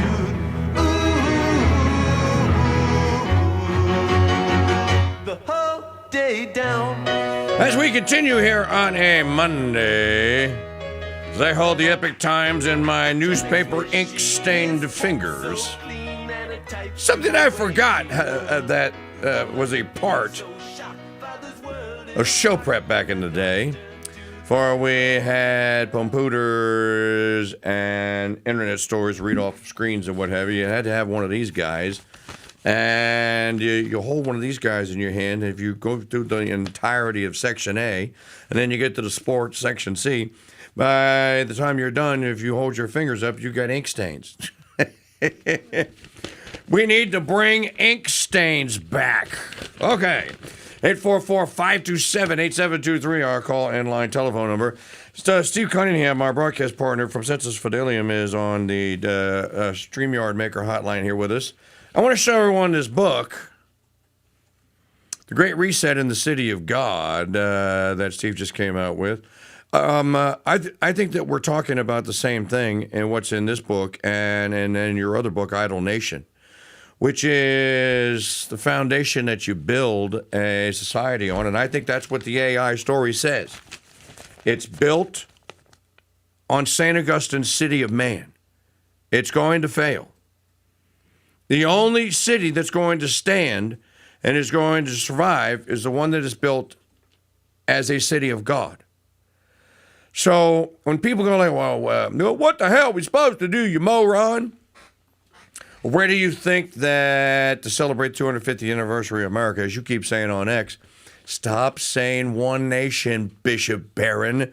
There's no such thing as one nation. And the only possibility that you have as one nation, my view is to have one Catholic nation. That's the only shot that you have. The only thing that is possibly universal and that can unify people is the faith. And even if you have it in the quantity that they had during Christendom, in the medieval ages, you still had separation of country. You still had different cultures. The Germans weren't like the French. The French weren't like the Spanish. Everyone hated the English. The Italians weren't like any of them. The Russians weren't, before the schism, weren't like any of them. So you have a lot of diversity inside the umbrella of Catholicism for cultures to develop. Yeah, no, I don't get that. You bring that up and people get mad about that. They do get mad. Yeah, they get the fangs come out. I can't believe you would say. I remember reading Jeb Smith wrote that in his which one was it? Was it Media? Was it the Monarchy? I think it was Missy Monarchy. About Georgia being a Christian, declaring itself a Christian nation in 1861. I'm going, oh wow! I was looking it up and all that. I'm going, people don't look up things, like they don't read anything and look up. Hey, let me read more about that. I was reading some Clyde Wilson yesterday. I go, never heard of Father Bannon. John Bannon, and I was like, let me look that up. Like the piece you got read. How many people just read and go, okay, next, and they don't. If it's something they didn't learn up before, let's look that up. I mean, Kirkpatrick Sale. I mean, when he talks about giantism and Leviathan and all that, going, what does he mean by the smaller is beautiful idea? What is he talking about in education, travel, healthcare, food?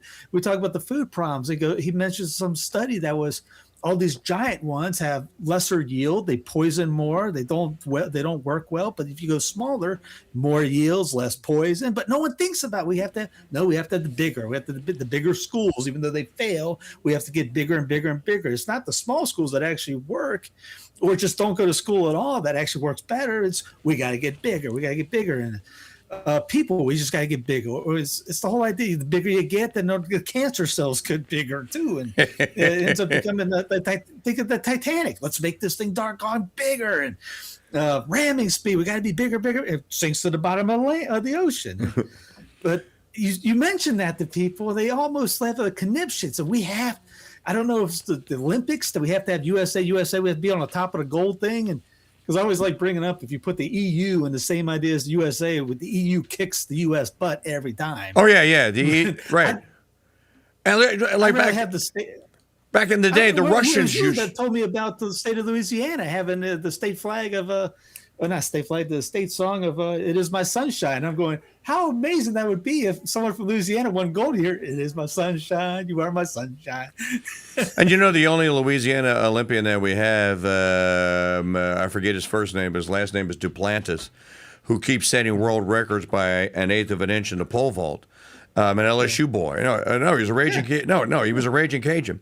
But he pole vaulted for Sweden. Yeah. And people were angry. They were so angry. It's America that gave you the opportunity.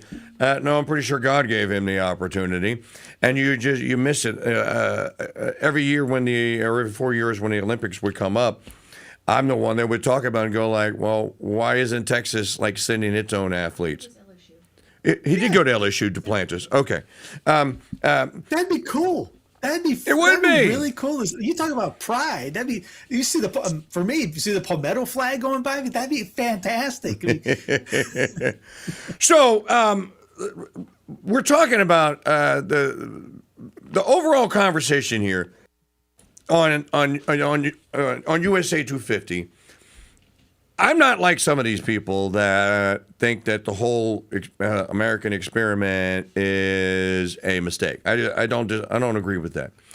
I think that a lot of things went right. You got a couple of canonized saints out the deal too.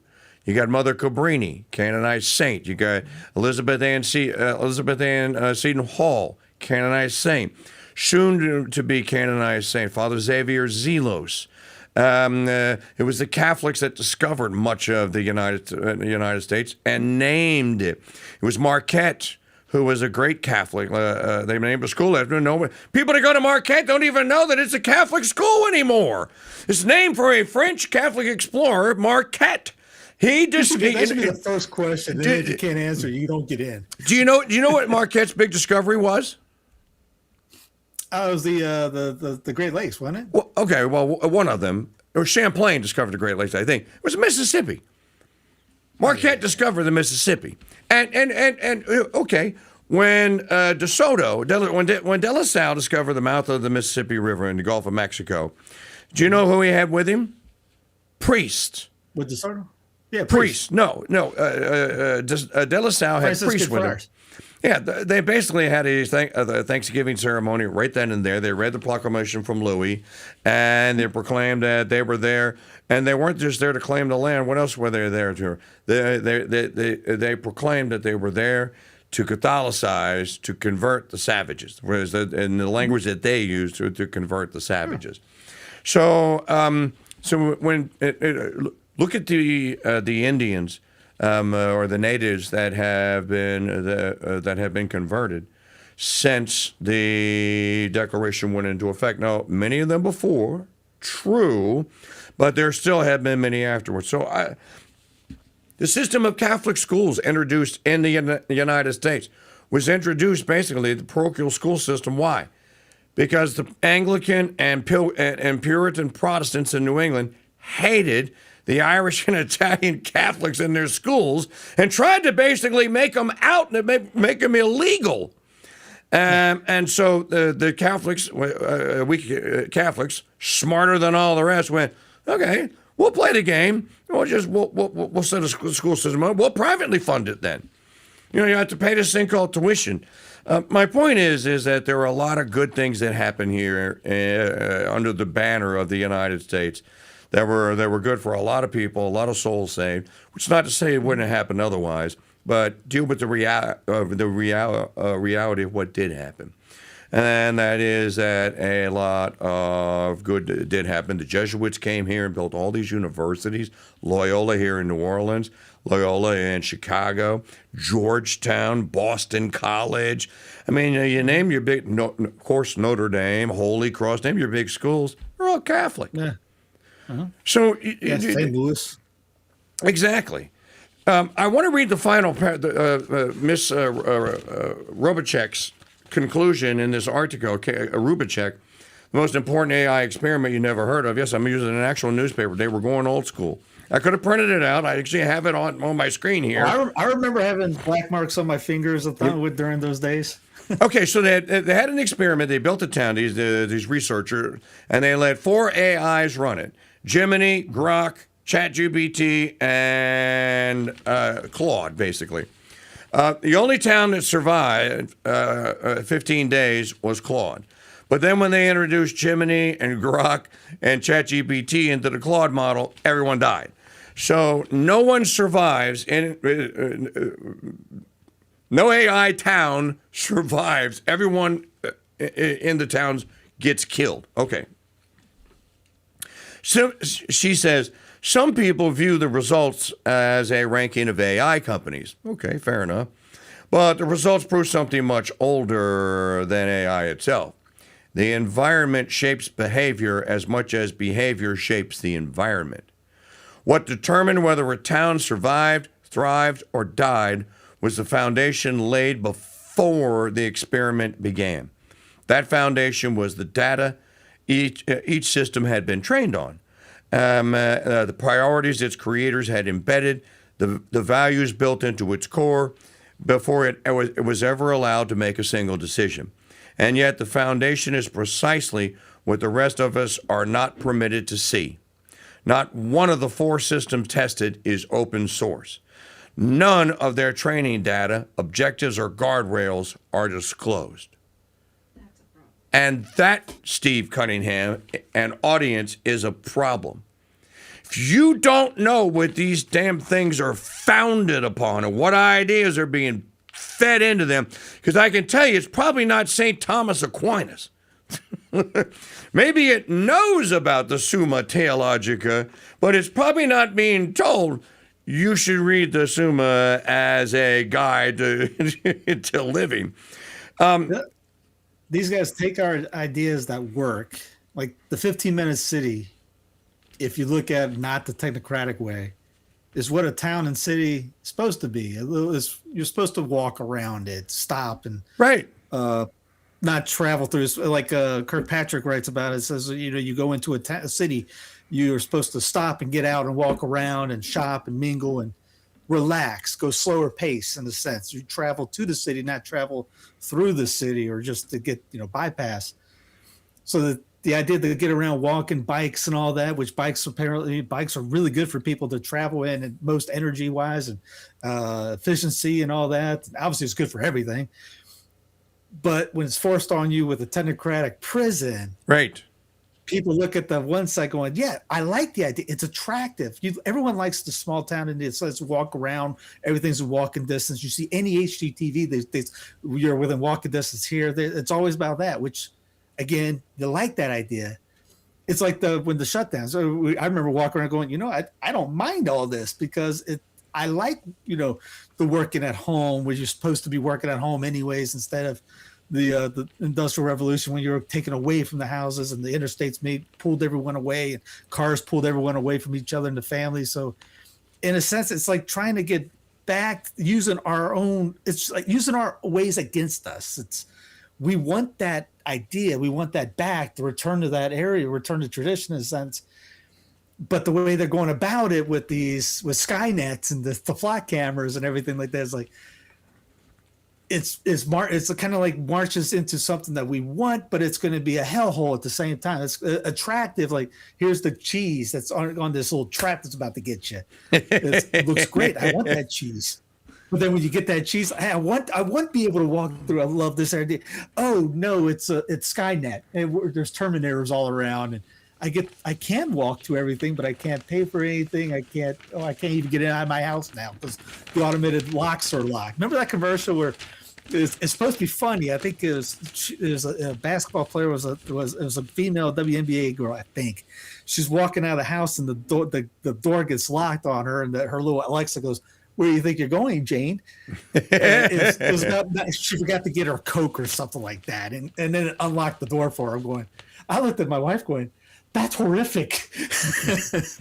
I don't want you to know that I'm leaving the house.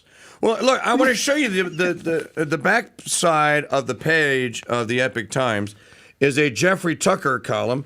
By the way, a Catholic convert. Tucker came to the faith in 2013. The rise and fall of Bitcoin. Tucker says that he started out as a Bitcoin fan and a promoter up until very recently. Now he says, you know what they're using it for? This is the biggest surveillance state tool that is out there. If you got Bitcoin, you are being, with the rules they now have, you're being surveilled. You're mining Bitcoin, you're just doing Big Brother's work for it. You need to get rid of it, get rid of it, get rid of it. Corbett talked about that, saying there's kind of like, it wasn't CBDC, but it was the way to get CBDC in your mind, in a sense. We do that with PayPal and Apple Pay. We're already in that idea, trained in a sense, groomed in a sense to go ahead, skip the dollar and all that, and just, click and or we'll send you the money through Venmo or whatever like that. Very few hold dollars in their pockets. Nobody has gold coins. And is that a good segue for you? No one has any gold coins or silver in their pockets. You can if you get a ticket, maybe. I got silver right here. It's all being groomed and you're pushed to that idea. And you know what? I think that's one of the things that makes our Win a Pound of Gold contest hard for people to grasp, because they don't carry this around anymore. They don't think it's money now. It's just an investment. Well, no. This is a silver round, probably one of the smaller denominations you would have carried around. If you were in the old West, you'd have these. This is what you'd flip onto the counter. Bourbon. Leave the bottle. You buy with one of these. Now there are laws like in Louisiana now. We just passed a law. As a matter of fact, the secession dudes are the ones that came up with the law. Larkin Smith, I think you know Larkin, the Louisiana independence movement, that's their actual bill that they got through the legislature to make, if I want to go pay some debtor of mine that's headquartered in Louisiana, and I bring him one of these, he has to take it. Mm-hmm. He's got to take it now. He can't tell me, no, I don't accept silver. Yes, you do. You most certainly do. You can move to Mississippi then.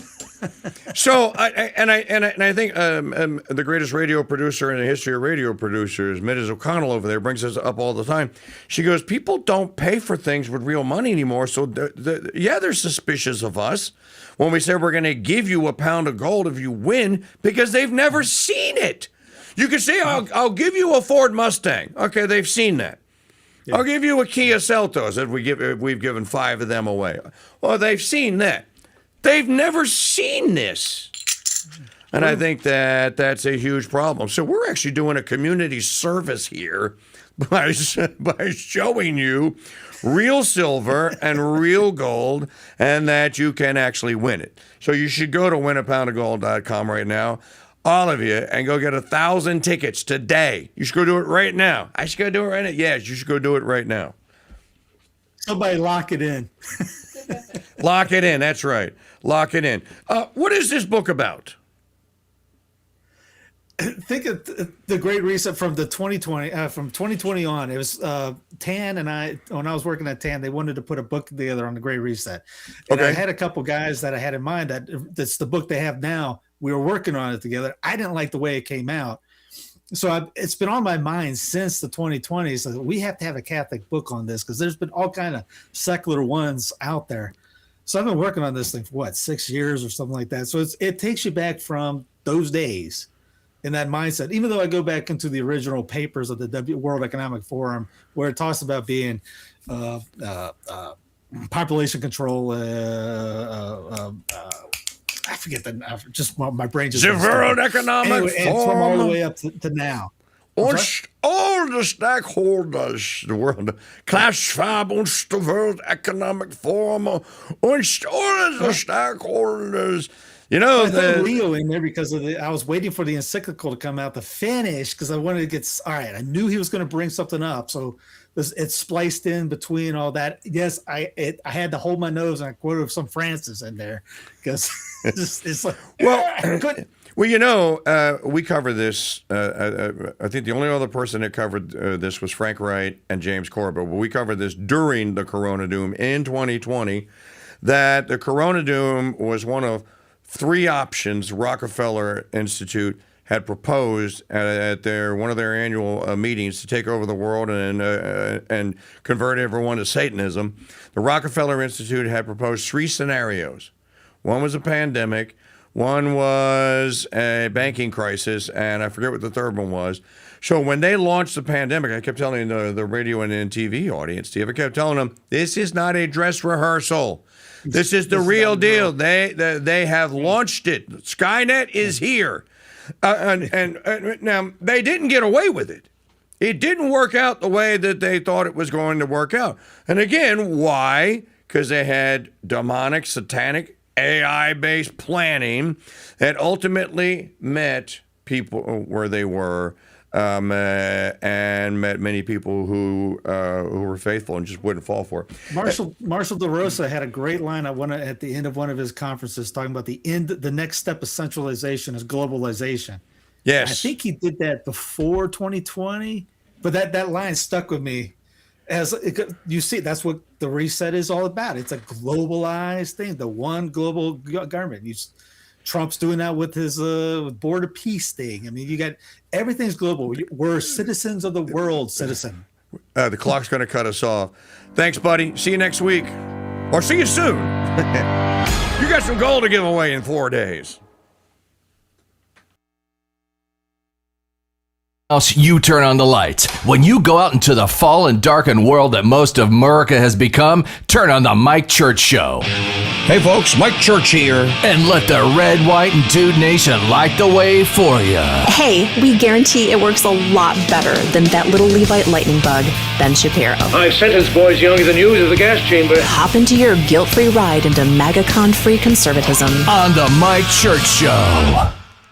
Hey folks, it's Mike Church, founder of Founding Father Films, asking you to learn the true stories of America's founding by purchasing my movie, The Road to Independence, the movie. The Road to Independence tells the exciting story of the Founding Fathers' struggle to declare independence. Timeline: 7 June 1776. Independence Hall, Philadelphia, Pennsylvania. It is a beautiful, sunny Friday morning, and the Continental Congress is in session. The tensions between the colonies and the king have intensified. On May 9... This animated movie comes complete with collector's booklets, DTS surround sound, and are packed with hours of bonus features. Learn the true stories of America's founding and order Mike Church's The Road to Independence on DVD and CD. Available now at mikechurch.com/DVD and by calling 844-527-8723.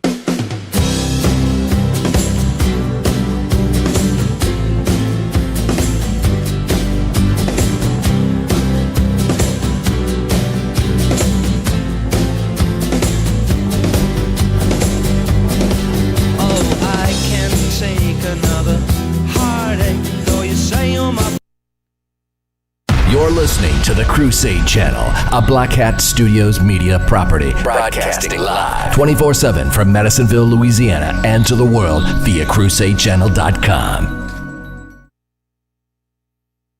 We don't know if there's gold in the hills of Dahlonega, Georgia, but we do know there's a pound of gold in the Mike Church Vault, and all you have to do to win it is listen for the golden sound of the day. Weekday mornings at 6 a.m. on The Mike Church Show at MikeChurchShow.com and on YouTube at Real King Dude. Mike Church Show News. News you can trust. Because let's face it, the truth just sounds different, like a symphony of facts. And now, here's Magdalene Rose. Hello, Red, White, and Dude Nation. Welcome to Monday, June 29, 2026. I'm Magdalene Rose at the Mike Church Show News Desk. This report is brought to you by the all-new Mike Church Show website and Dude Nation membership service. Check it out today at theallnewmikechurch.com. Here's what to listen to for this hour. Interim President of Venezuela, Delcy Rodriguez, said 33 people had been pulled from debris alive over the weekend. Among them were two 11-year-old boys who were separately rescued from collapsed buildings within hours of each other on Sunday. However, with tens of thousands of people still missing, hopes of finding more survivors are fading by the hour. Aid agencies say the first 48 to 72 hours after a disaster are crucial for finding people alive. Relatives of the missing are facing a fifth night waiting for news of their loved ones. At least 1,450 people have been killed in what Rodriguez said was the most brutal natural catastrophe in Venezuela's history, but the search to find survivors is not over. Desperate families have been digging through the debris, some by hand, trying to find loved ones. Some have told the BBC that they can hear people under the rubble, but they cannot move the heavy slabs of concrete and are waiting anxiously for heavy machinery to assist. The magnitude 7.2 and 7.5 quakes on Wednesday struck within 39 seconds and caused almost 800 buildings to collapse, leaving many people trapped inside. Though the crucial 72-hour window has now passed, rescuers have said people could still be found alive, especially if they had access to food and water. Over the weekend, Colombia's National Unit for Disaster Risk Management pulled an 11-year-old boy from under about 9.8 feet of debris. Reuters reported that a rescuer was overheard on a walkie-talkie saying the young boy was found near his sister and mother, who had both died. Hours later, interim President Delcy Rodriguez posted a video on X reportedly showing the rescue of the second 11-year-old boy in the town of Carabelda. New York City Mayor Zohran Mamdani, a Democrat, had 2 words for Republicans who want to label him as the poster child for the Democratic Party: let them. The Democratic Socialist mayor spoke exclusively with This Week co-anchor Jonathan Karl about the year after his upset mayoral primary victory that stunned not only the Big Apple but also the country. His popularity and influence carried over into this year's primary, where 3 of his endorsed candidates won their congressional primaries, 2 of whom unseated multi-term Democrats. Mamdani told Karl in his first sit-down interview since the primaries that since he took office in January, his administration has delivered to working-class New Yorkers the very things we were told were impossible. In National Calendar Day news, today is National Waffle Iron Day. Our quote of the day: the proof of love is in the works. Where love exists, it works great things, but when it ceases to act, it ceases to exist. St. Gregory the Great. Coming up, more lifestyle headlines. You're listening to The Mike Church Show in the Red, White, and Dude Nation. Membership has its privileges. American Express was right back in the 1970s. Membership has its privileges, and no membership privilege is greater to a Red, White, and Dude Nation listener than membership in the elite membership club that is the Dude Number. Here's Lee to tell you how to get yours. That's right, King Dude. Membership does have its privileges. And when it comes to the Dude Number, applying for membership has never been easier. Just head to mikechurch.com/dude to start the membership process. Your unique and one-of-a-kind membership and all the privileges that come with it awaits you. As a member, you'll enjoy private chat groups, VIP privileges to all Mike Church Show events, early access to new Dude-geared store items, and of course, your unique Dude Number. Dude 1210 reporting all quiet on the Eastern Front. This is Mike's favorite punching bag, Dude number 13. Hi, this is Steve. My dude number is 2112. Dude number 2004, proud member of the Red, White, and Dude Nation, reporting for duty. Become a part of something bigger than any talk show there is and apply for your Dude Number today at mikechurch.com/dude. Membership has its privileges. Looking at lifestyle and cultural headlines, our Saint of the Day. Learn more about today's Saint of the Day and today's Saint of the Day podcast at crusadechannel.com/saint. President Donald Trump is threatening to re-escalate U.S. attacks on Iran after the regime in Tehran continued attacks in the Strait of Hormuz. Iran launched strikes against both Kuwait and Bahrain this weekend, leading to condemnation from both Arab neighbors. Israel and Lebanon agreed to the framework of a deal that would see the IDF withdraw from southern Lebanon. Israeli officials say they will only withdraw if the Lebanese army deploys against Hezbollah. An Iranian lawmaker warned that Tehran will continue to control the Strait of Hormuz, declaring that other nations must submit to Iran's rules. Britain's Home Secretary condemned attacks on Bahrain, Kuwait, and shipping in the Strait of Hormuz, urging full implementation of the recently signed U.S.-Iran Memorandum of Understanding. Iran's supreme leader urged prosecutors to take legal action over U.S.-Israeli strikes, accusing the 2 countries of committing crimes against Iran. Washington and Tehran agreed to halt military strikes in the region, with delegations scheduled to meet June 30th in Doha, Qatar for talks. U.S. Ambassador to the United Nations Mike Waltz said that Iran has never been so isolated across the Middle East, and dismissed Tehran's claims of dominance over the Strait of Hormuz. President Donald Trump said on Sunday that work will begin September 1st, 2026 on the public East Potomac Golf Course, despite a federal judge's warning of serious consequences if the administration begins major work without getting approval and notifying the court in advance. President Trump took a tour of some of the projects he has commissioned or plans to on a rainy Sunday morning. The president's motorcade swung by Lafayette Park near the White House and around Memorial Circle in front of Arlington National Cemetery, where he plans to build his 250-foot-high triumphant arch, and by the Kennedy Center, to which he added his name before a judge ordered it removed. For the Mike Church Show and the Red, White, and Dude Nation, because ethics in broadcasting matters. I think I'll go to sleep and dream about piles of gold getting bigger and bigger and bigger. Here's a piles and piles of gold fun fact. In 1971, if D.B. Cooper had jumped out of an airplane with $200,000 worth of gold instead of U.S. currency, he would have $25.4 million in gold bullion today. Now, we don't know where D.B. Cooper's money is, but we do know that Mike Church has 1 troy pound of gold in his safe and that he's going to give it away on July 2nd. And you don't have to jump out of an airplane to win it. Win Mike Church's Pound of Gold. Tickets on sale now exclusively at winapoundofgold.com. D.B. Cooper and Cocaine Bear parachute sold separately. What caller number were we supposed to take? Caller number 7. This is Mike's favorite punching bag, dude, number 13. Well, I already know what you're going to do with your pound of gold. You're going to buy a new septic tank, probably buy a new house after that. I mean, the septic tank system's still not paid off for it. You do a Tim Allen, win a pound of gold, you do home improvement? I think that's probably where most of it would go, yeah. Our home is we're quickly outgrowing our home. Well, Jeff, that's a good problem to have, to be outgrowing your home. Congratulations. Thank you. Okay, give me the secret code word of the day to prove to people that you actually have to go to the site and you actually have to watch the video to get it. Absolutely. I mean, you need some moolah to get some home updates, so. All right, Schaefer 13, you are in the winner's circle. You got 2, not 1, but 2 shots to win that gold. Thanks for playing the game. I'll be sure to purchase some more. Okay, buddy. In the meantime, you can go to winapoundofgold.com. Support the Crusade Radio Guild, who is here to protect, defend the good, the true, and beautiful through live television and talk radio.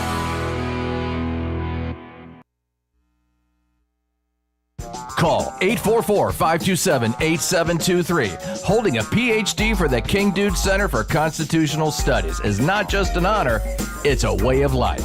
The Mike Church Show is heard exclusively on the Red, White, and Dude Nation.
Daily combat against AI and the synthesis of all tyrannies. I am the Generalissimo of the Airborne 1776, leading combat on land, sea, and on air. Mike Church Show here on the Ethics in Broadcasting Network.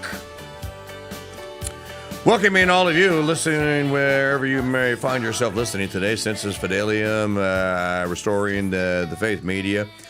I called Mike Parrott yesterday,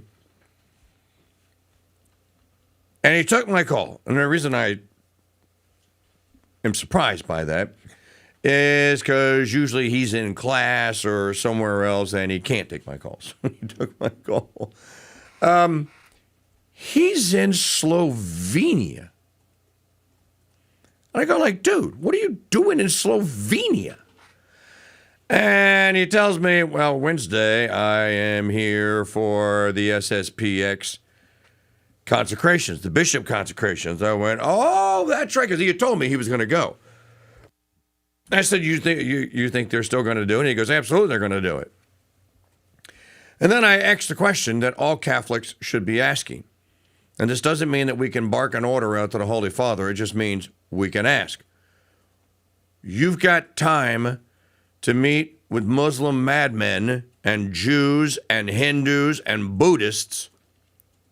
Why don't you have time to meet with the SSPX, Bishop Lafay, or whoever it is that is asking for an audience?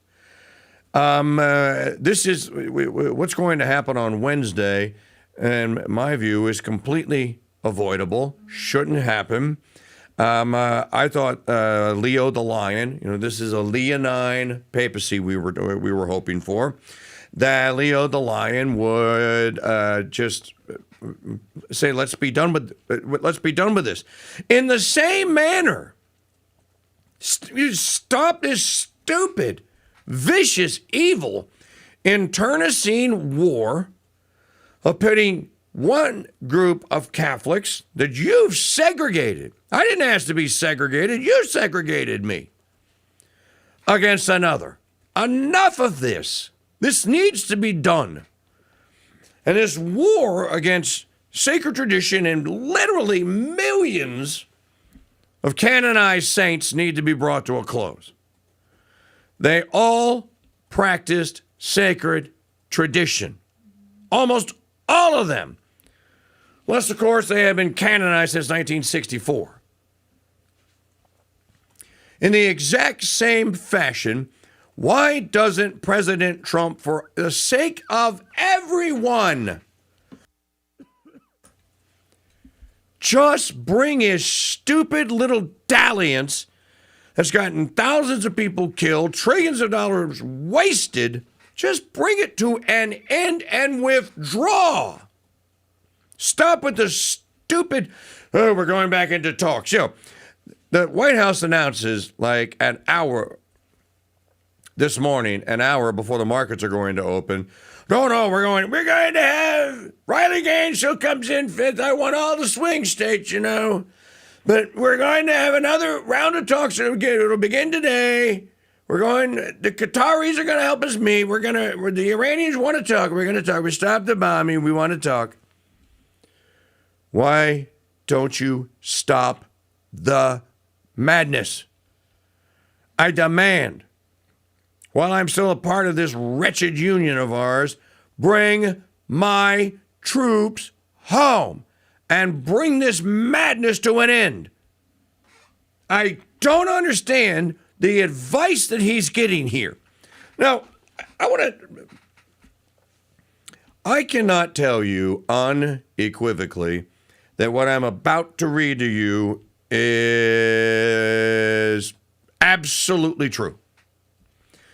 What I can tell you is that I appreciate the source very much. He's a very funny guy.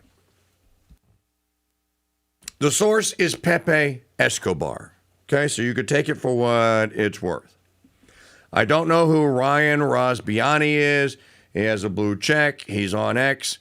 He's making this claim. Living in the real world that I occupy and that you occupy, this sounds viable, plausible, like something that could have actually happened. So I'm just going to share it with you. So it's a tweet from Ryan Rosbiani from June the 24th.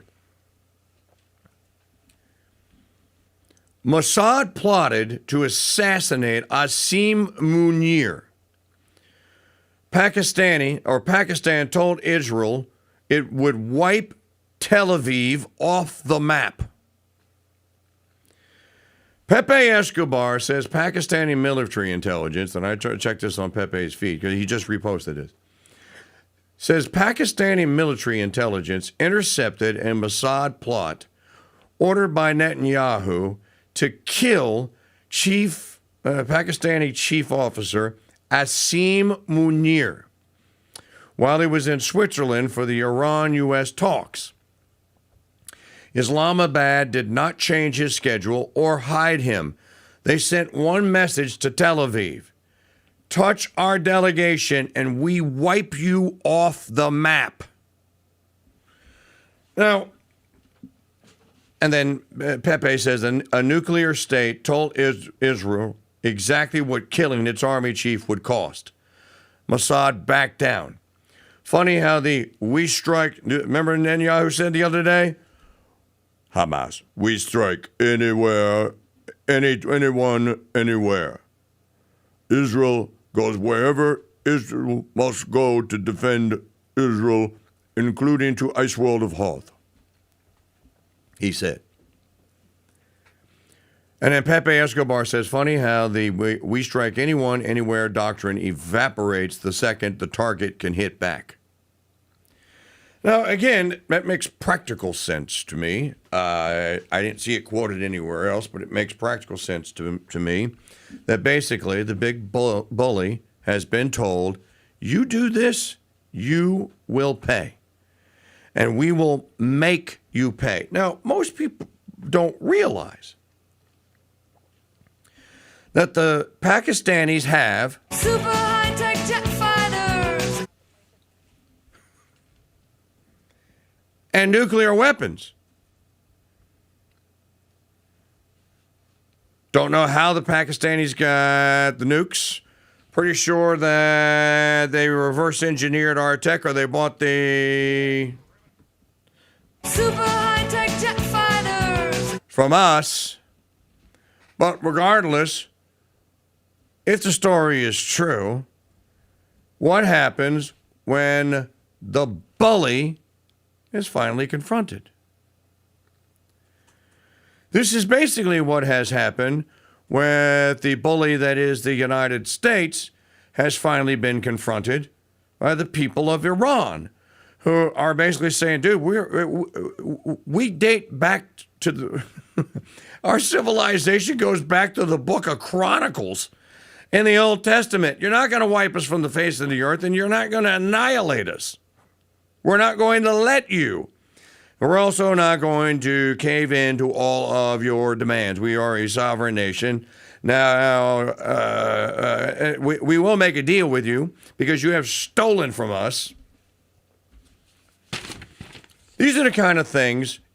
You're coming up on the 250th anniversary of the signing of the Declaration of Independence. You know, anyone that's watched any of my movies, Road to Independence, the movie, the Road to Independence, the original audio documentary that we ran on Sirius, on the Sirius Patriot channel all day on that day. I think it was a Thursday in 2007. You should know that the Second Continental Congress did not want to go to war with England. Did not want a war. There were delegations that were in England.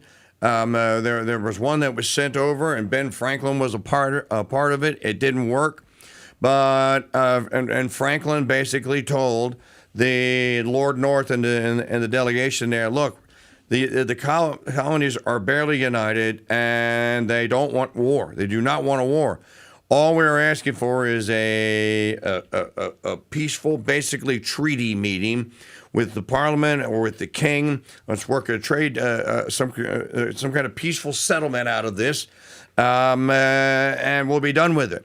And of course, what was the answer of the British Empire? The British Empire went, yeah, it is so very funny, and said, how about no? And then ultimately, what is the war that the Brits ultimately get? They get guerrilla warfare. Why does Cornwallis have to surrender to Washington at Yorktown in 1781? Why? What presages the event? Well, the event is presaged by Lord Cornwallis landing at Charleston, blowing Charleston Harbor to Kingdom Come, and then beginning a march inland to try and find the commanders of the South Carolina militia and take them out, and then take the South Carolina militia out. And he thinks that by doing that, ultimately it will lead him to George Washington, and he'll take Washington down and bring the whole thing to an end. But what really happened? What was the practical effect of Cornwallis's invasion? He bit off more than he could possibly chew, and he wound up chasing Marion, the swamp fox. He wound up chasing him all across South Carolina, then North Carolina, then the lower part of Virginia, and finally all the way to Yorktown. And what was the swamp fox ultimately doing? He was guerrilla warfare. He would cross a river that he knew that Cornwallis didn't have the barges to cross. They'd have to stop and build barges to get the men and the horses across the river. And while they were building the barges, they were very stealthily stealing the horses and doing small raids on Cornwallis's deployments and either capturing them or killing them. And ultimately, Cornwallis chases him all the way to Yorktown on the peninsula in Virginia, and he's hemmed in because the French show up with the Navy. He can't get out. His Admiral Lord Richard Howe, one of the Howe brothers, can't get the English Army or the English Navy up the York River or the James River, and Cornwallis is stuck, and he has to basically surrender.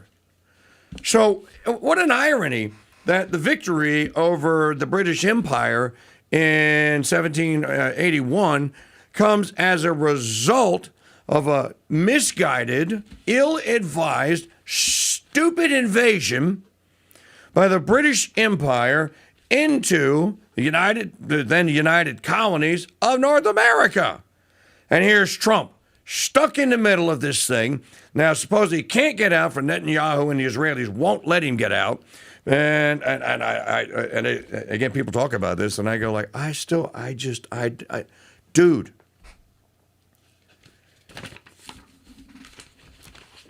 There has to be a way. And it's Trump's pride that won't let that happen, I think. And and he has stupid advisors who are telling him stupid things. You are now 6 days away from the 250th anniversary of the signing of the Declaration of Independence. And Americans are going to spend it with energy prices that are higher than they need to be, supply chain shortages that don't need to happen, and questions about whether or not their state should remain in a union. I'd say that this is a complete and total failure here. Absolute, complete and total failure.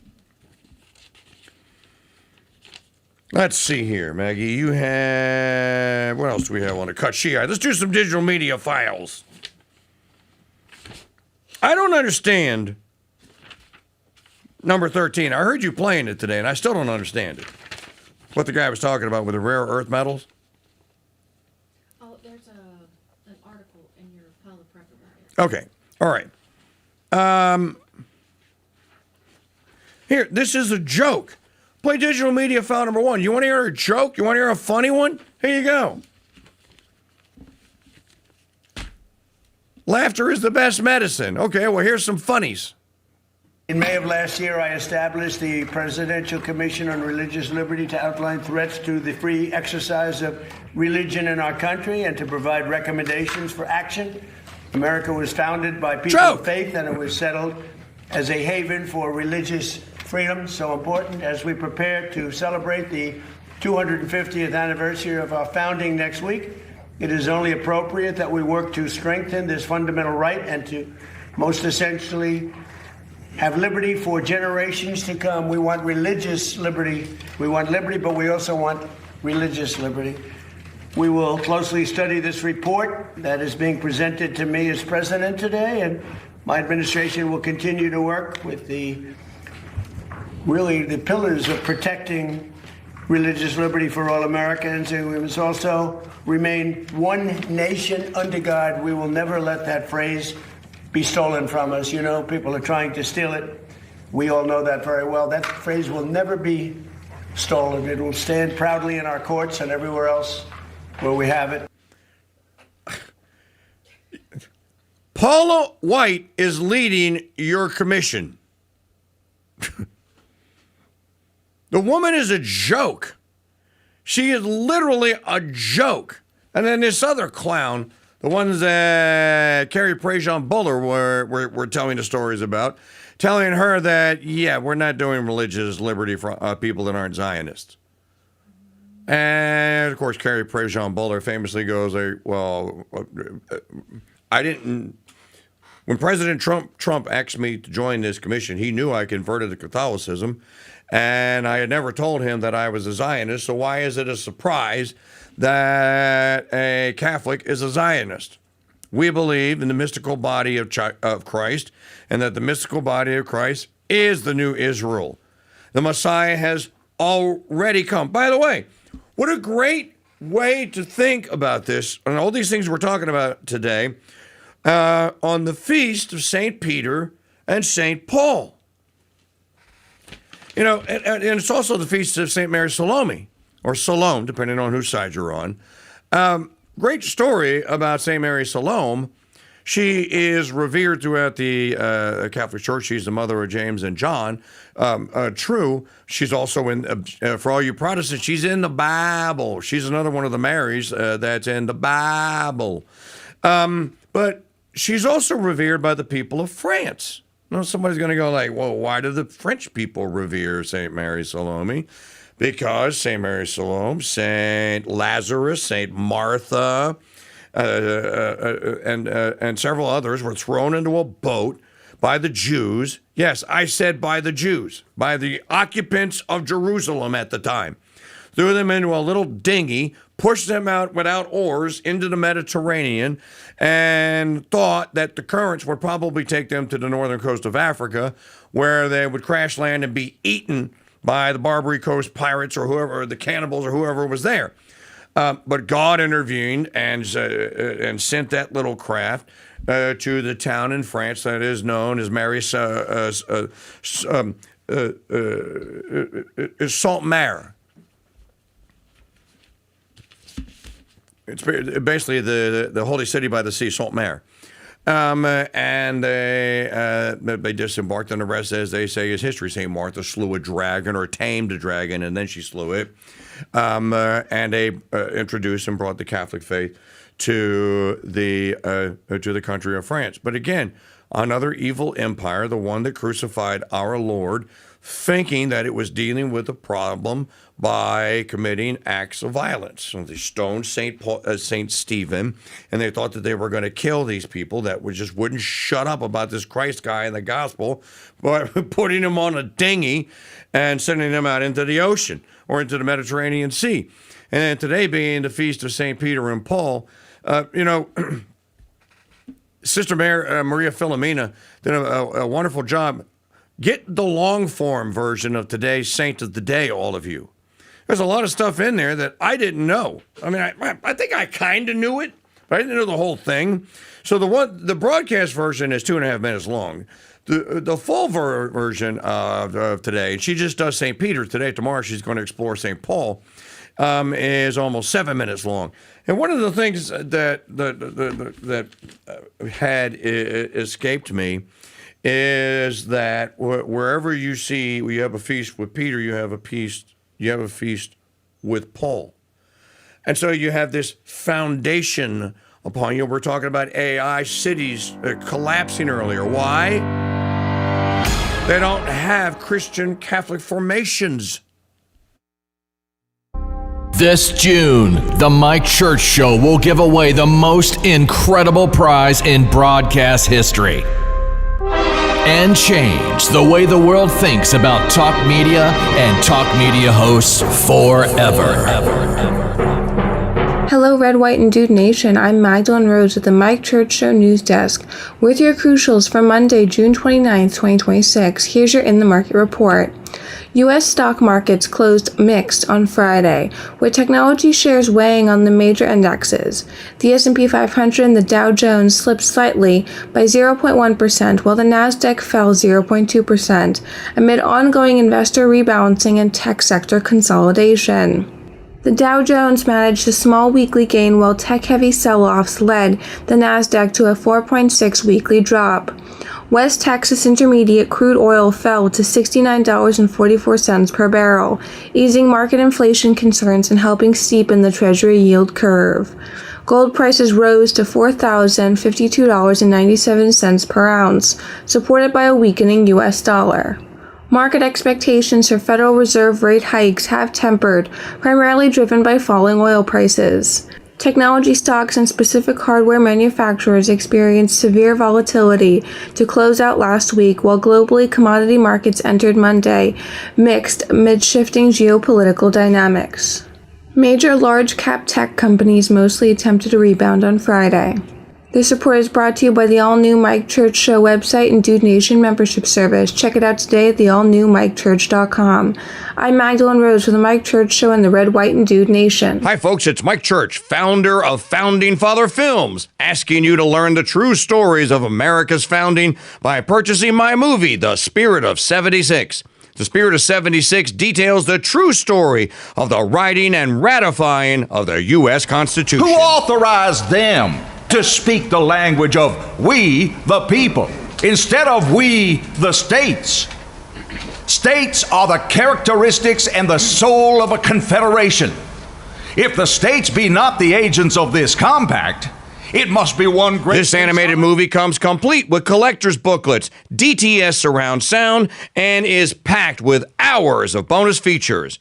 Learn the true stories of America's founding and order Mike Church's The Spirit of 76 on a 2-DVD or 3-CD set. Available now at mikechurch.com/DVD and by calling 844-527-8723. Listen, were you forced into getting a solar contract and now you just don't want it anymore? Maybe the solar company misled you. Or is your solar contract buried with hidden fees? Are you not saving the amount of money you thought you would on your energy costs? Don't worry. At the Solar Exit Hotline, we can help you cancel your solar contract, even if the panels are already installed. Our experienced legal team will review your contract and help you cancel it, possibly saving you thousands of dollars. You got to call right now for complete details. So listen, if you're not happy with your solar contract for any reason, we are here to help you cancel it. Call the Solar Exit Hotline now for immediate options to help you exit your solar contract. This call is 100% free. 800-932-1789. 800-932-1789. 800-932-1789. That's 800-932-1789.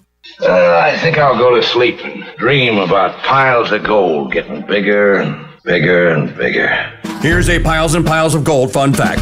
When making Raiders, Spielberg chose the Golden Ark of the Covenant because he knew audiences wouldn't go, ooh, ah, if Nazis stole a parchment scroll containing a psalm.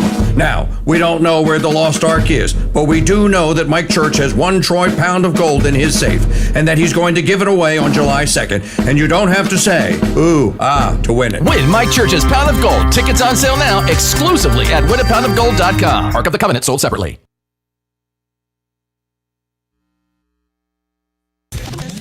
Holding a PhD at the King Dude Center for Constitutional Studies, The Mike Church Show. Delivering over 180 minutes of teleprompter-free entertainment, wisdom, and knowledge every single day.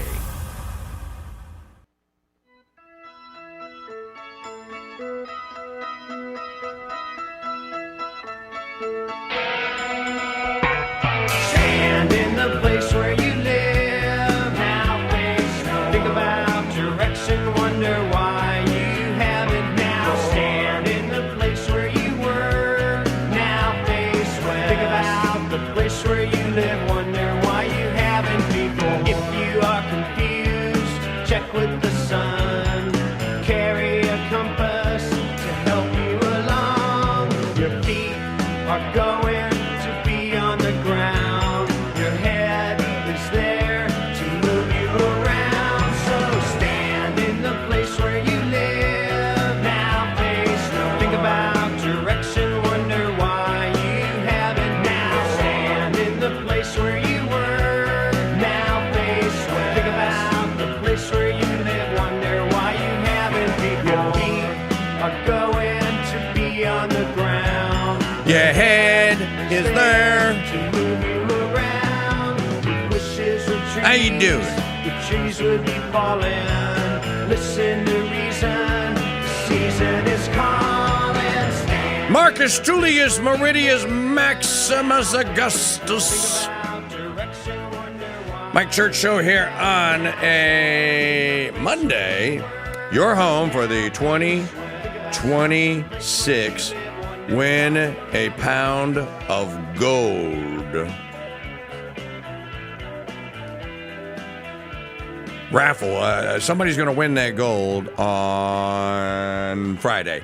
If you don't know, we moved the drawing to Friday. To tell you the truth, I'm not really sure why I had it on Thursday.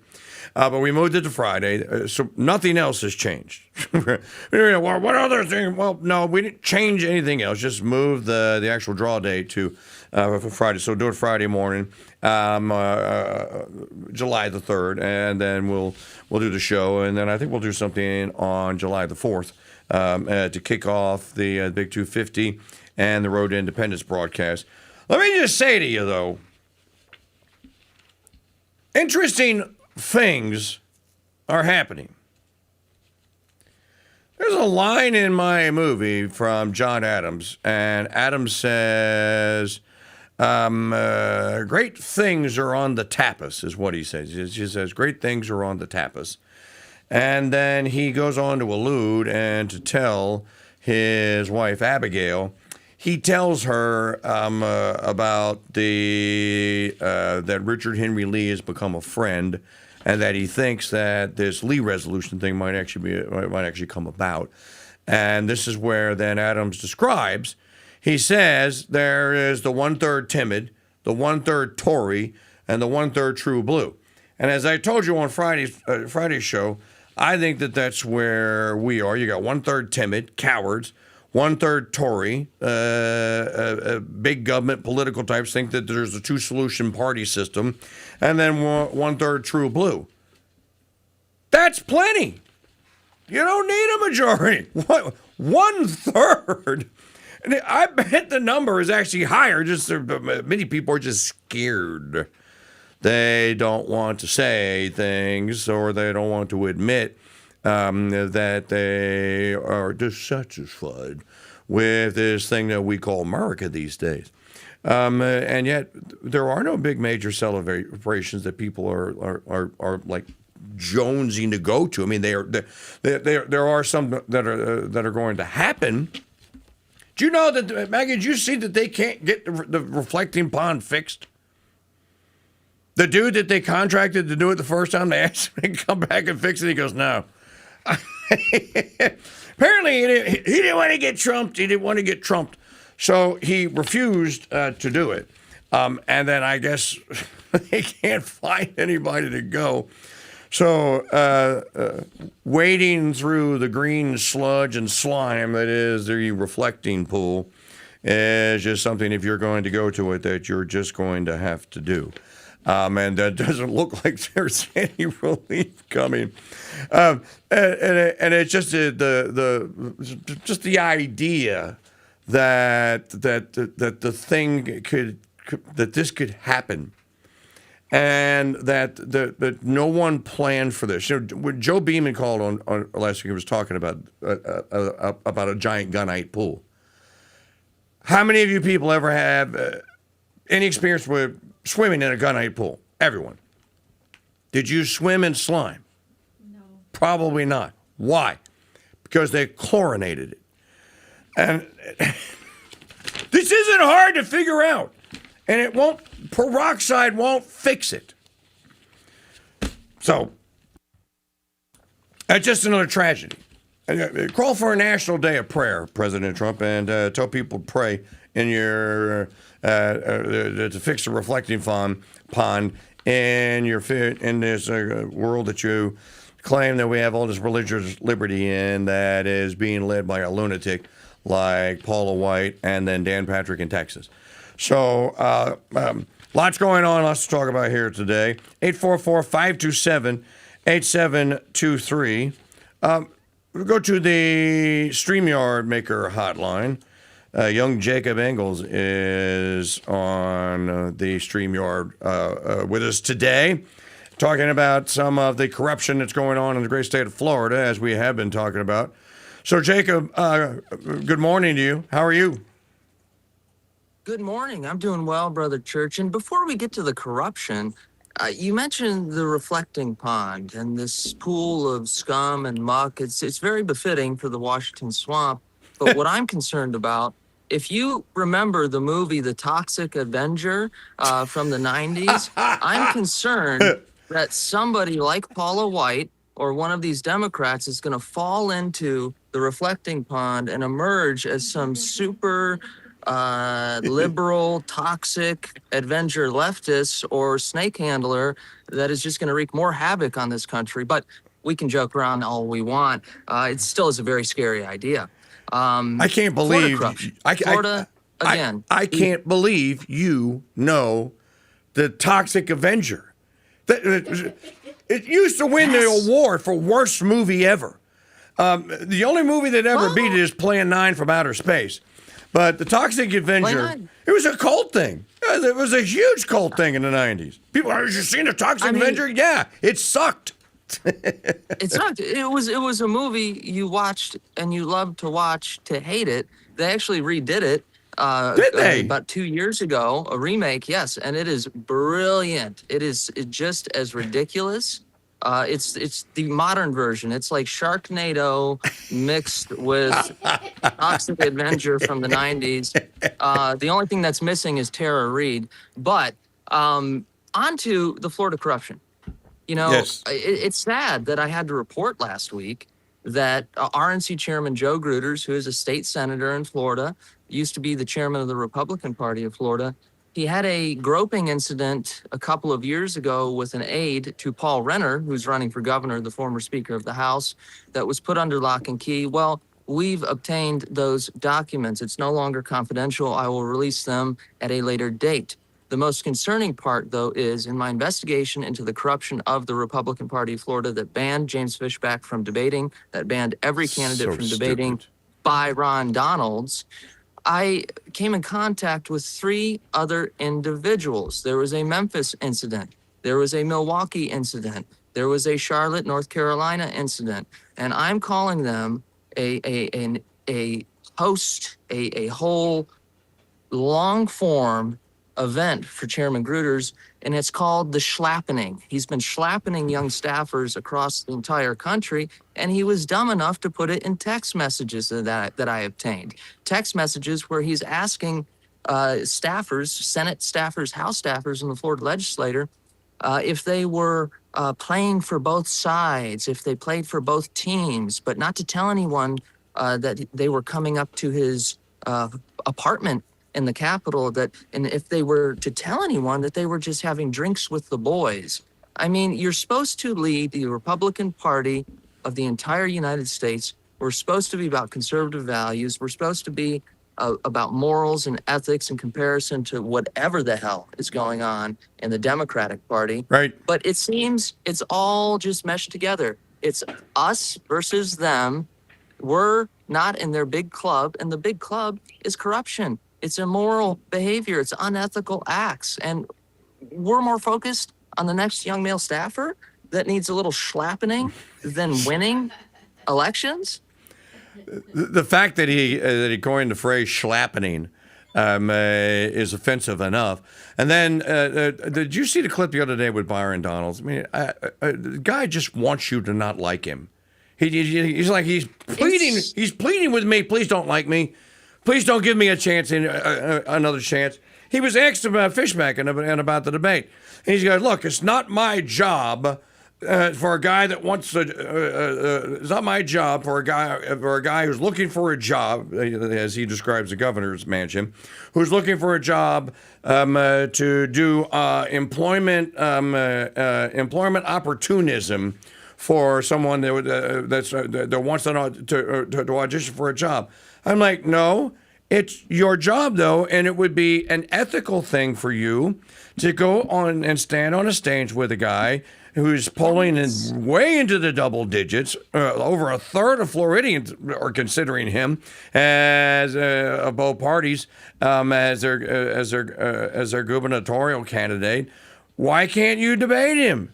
I don't get it. Well, and look, not only why can't you debate him, but why can't you understand and see the amount of young men and women of all races, of all creeds, of all colors, religions, whatever, short, tall, gay, straight, lesbian, overweight, everybody is coming to these fishback rallies and coming to his events because he gives you the truth. He gives it to you straight. So when we're facing, as a party, the Republican Party, the monolith of the Democrat-controlled media, of the pop culture machine, of the Hollywood machine, the music industry, and the nonprofit world, and all of these weird happenings with Dr. Weenie Chop and so on, you can't sit there at the very least and say, this guy, I don't think he deserves to debate me. This guy, I don't think he deserves to be on the same stage as me. But he's activated something across the state of Florida with people who don't normally vote. Most of them haven't voted in their entire lives. And that's an 18 to 35 demographic we need to capture, and we need to capture now. And just on that fact, he could have one leg like Jay Collins. He could have no accomplishments like Paul Renner, who's writing off the governor's accomplishments. He could just be an amorphous blob. It doesn't matter. Are we trying to save the country, save the state of Florida, and invigorate voters who haven't been this excited about the Republican Party since, I don't know, never. So what's the core problem here? I can't get a read on it.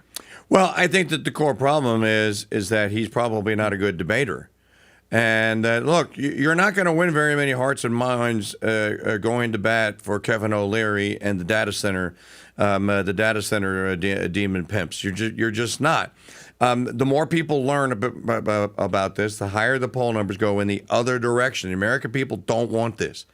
Now, it may be true that using AI as a tool, like I use, okay, fine. I can use it currently as a tool. I don't need a data center. Right. I currently use it with current energy consumption as a tool, like a calculator. I'm good.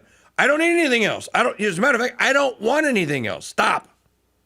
Right. And look, over the weekend, I've been a little busy, and I wrote, I've been preparing a memorandum for Nick Fuentes. And look, people can have problems with his approach, but same concept applies. The way he's been able to activate young people in this country needs to be taken seriously. However, he needs to grow up and leave the immaturity and the nastiness at the door. It's okay to be nasty, but to be nasty for nastiness reason doesn't accomplish the goal. And it got leaked to penpostnews.com, penpostnews.com, where I laid out the power that Fuentes has and how that power can be merged with the Bovino2028.com efforts to draft Gregory Bovino to run for president in 2028 and marry that young piss and vinegar, angsty attitude with, the lazy boomeritis crowd. And not all boomers are bad, but the boomers in the Republican Party who have co-opted it and control it are dominated by snake worshipers like Paula White, people who don't really at a core fundamental basis understand what's going on here. We're done with the past. We're done with the past in the sense of what they have given us as a party. And we're not shifting into modernity. Pope Pius V, he made some really, really important comments about that. So I'm not asking us to go to outer space and leave morals and ethics. I'm asking us to adapt, react, get outraged, and seal the deal for victory. I mean, Fuentes, Bovino, merge, and leave the establishment GOP in the dustbin of history where it belongs. Since FAUX, Fake Fox News, assisted in taking out my boy Thomas Massey, I turned it off. And I'm not turning it. That was beautiful. Are you going to talk about what I think you're going to talk about? Oh, I'm not going to turn it back on. We can talk about fake Fox News. What I was going to say is, but I've been watching CNN, which is a crap show. It's an absolute crap show. But CNN is laser focused on DSA. And they are bringing anyone on their air that will basically bash it. I have not seen Alexandria Ocasio-Cortez. I have not seen Zoran, the moron, Kami Mandani. I have not seen creepy Bernie Sanders. You know, this is the movement, a moment. We are going to take the party. Creepy Bernie, two fingers Bernie Sanders. Haven't seen any of them. None of them. I haven't. The only one that I've seen.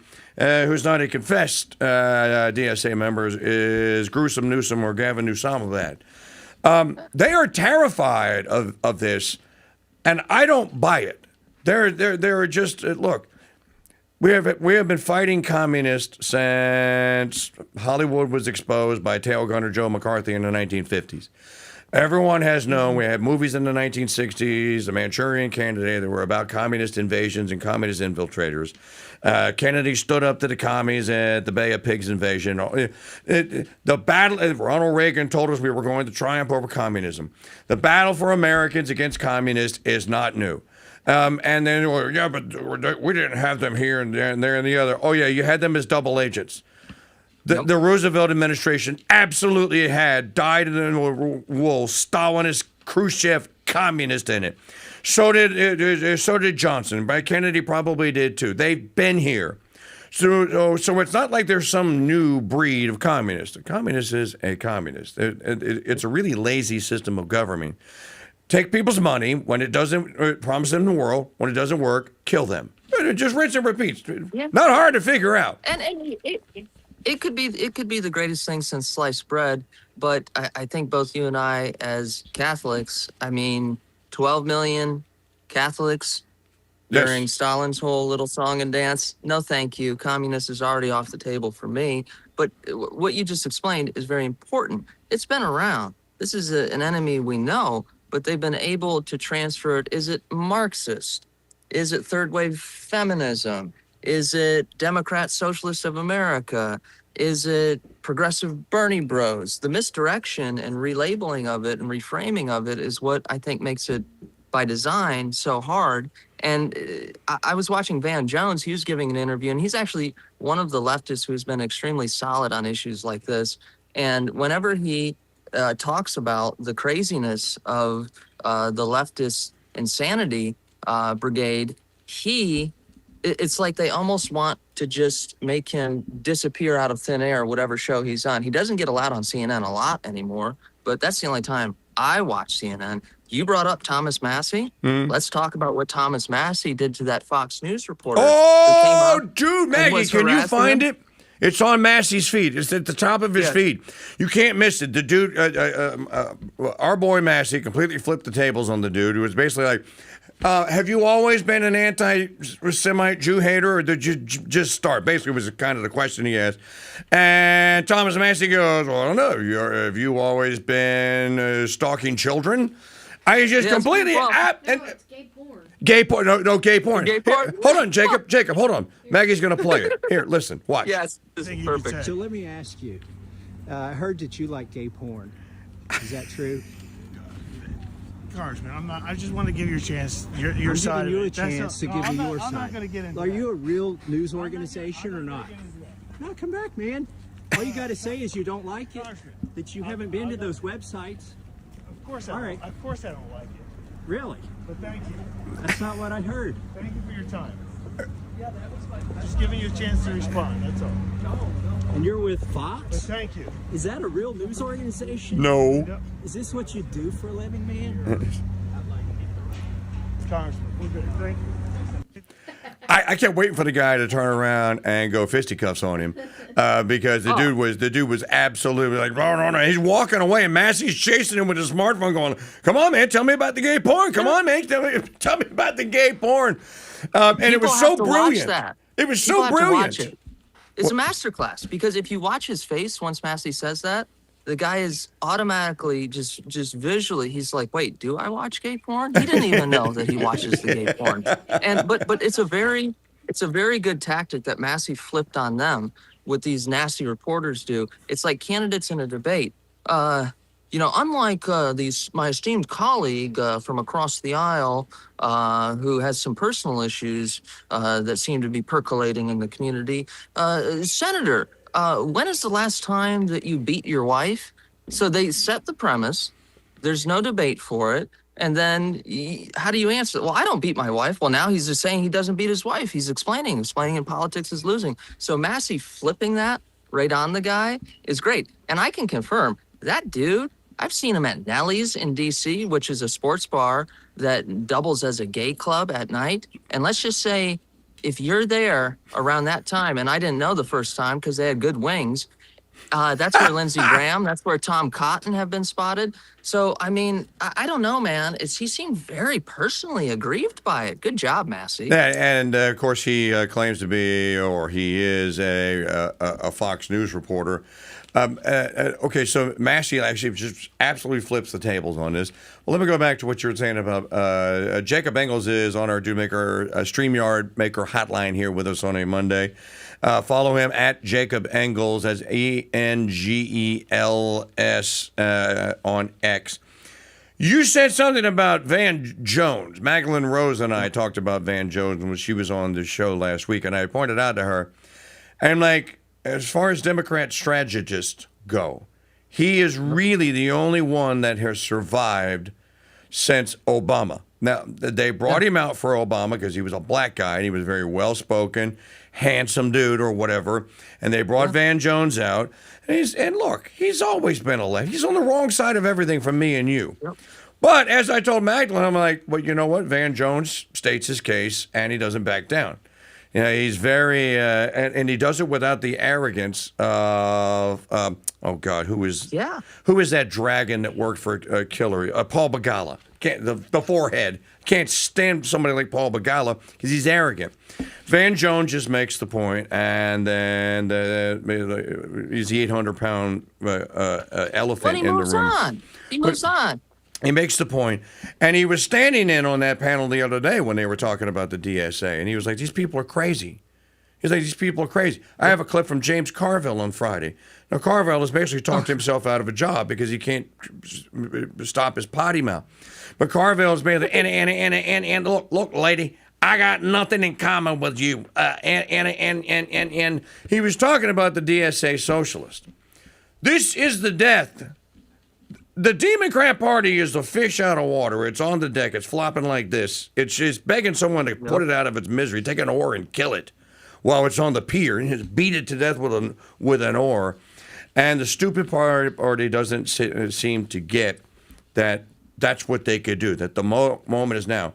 Instead, you're doing everything in the exact opposite of what you should be doing, in my view. And I think that this is driving people away from parties and the party. Yeah. And it's also driving people to think about doing things like seceding or like at the very least, can our state just say no to these people? And we don't care how much federal money you bring into our state for your data center.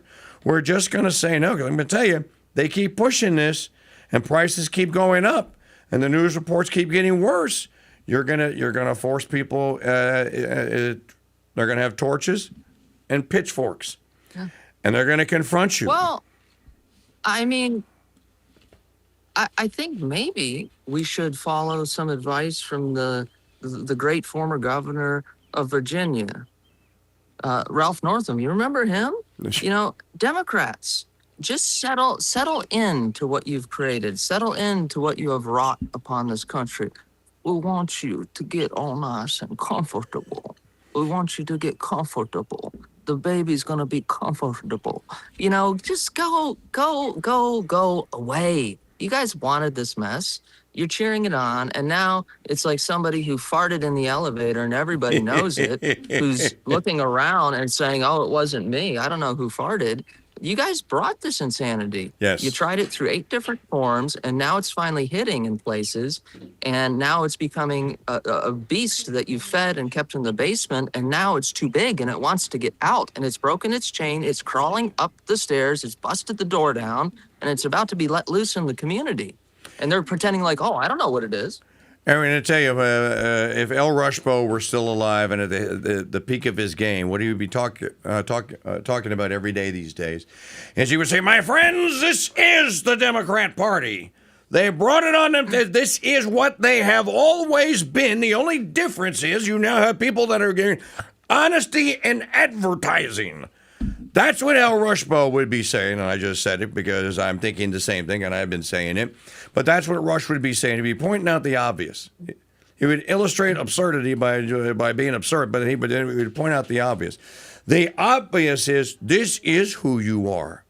This is who you are. You think that running around and advocating for the murder of babies for 60 years doesn't have a long-term effect on psychology and on your intellect?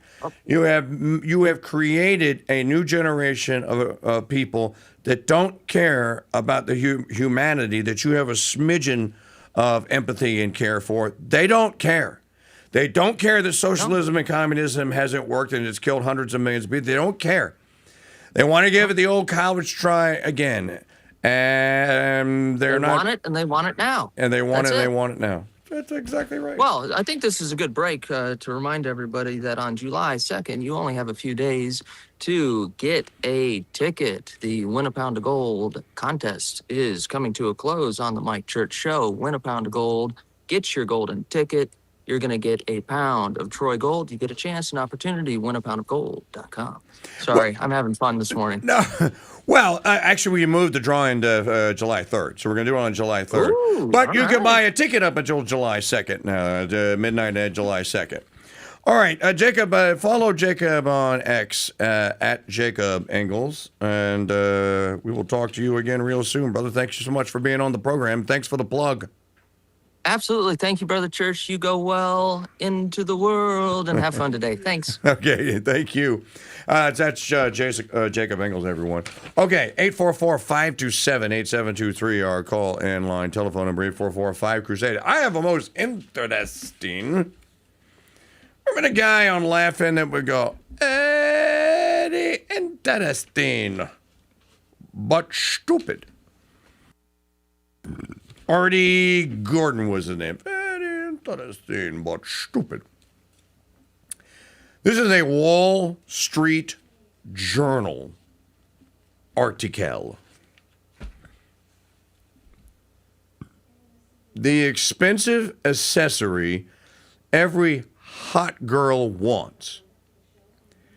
An old, loud... you people won't believe this. I didn't believe it until I read the story, and I went, did I actually just read that? Yes, I did. An old, loud SUV. The market for vintage Broncos and Land Rovers is booming, fueled by affluent young women willing to spend north of $100,000 for junk on wheels. Okay, I take this story a different angle than most people are going to take the story. Most people are going to want to talk about the car angle and about the fact that these young women want to buy hoopties, basically, that double as SUVs. And the story says Lucy Matthews drives a 1994 Jeep Wrangler that doesn't have air conditioning, roars as loud as a tractor, and absolutely guzzles gasoline. It's the car of her dreams. Says Shavi Lieber at the Wall Street Journal, those EV cars, they'll run you over because you can't even hear them. True story. Said Matthews, 28, who lives in Manchester, England, and bought her Navy Jeep Wrangler YJ last month for about $16,500. By the way, if she brought a YJ, there's a very good chance that that's a 93 and not a 94. The Wall Street Journal. And there's something fun about a car that's quite bouncy, she said. Now, I want to talk about the story and do it from the hoopty point of view that they're right. I would love to have my 1994 Jeep Wrangler Sahara back. As a matter of fact, if I saw it in a lot, I probably would go buy it today. I go like, hey, that's my Sahara. And I'd go buy it. Why do single, young, affluent women want to buy hoopties?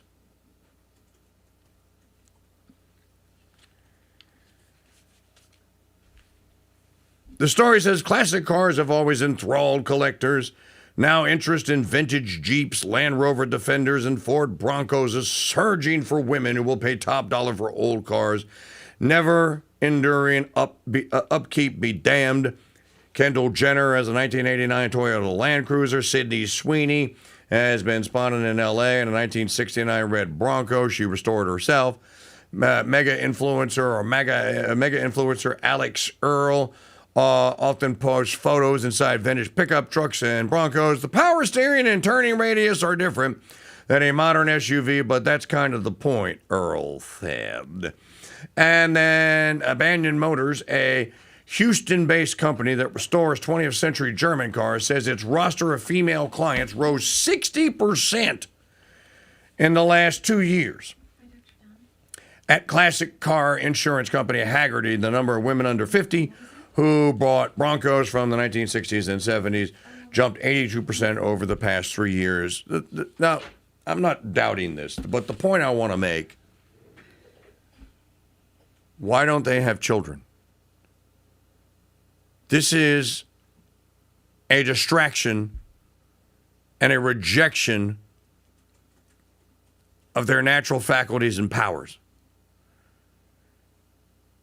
If you spent $100,000 on a used hoopty, imagine the nest egg that you had the means to do that.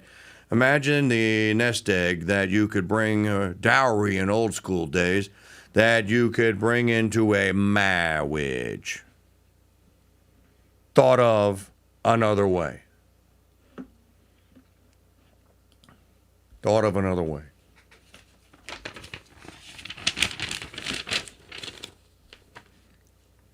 But there is the story.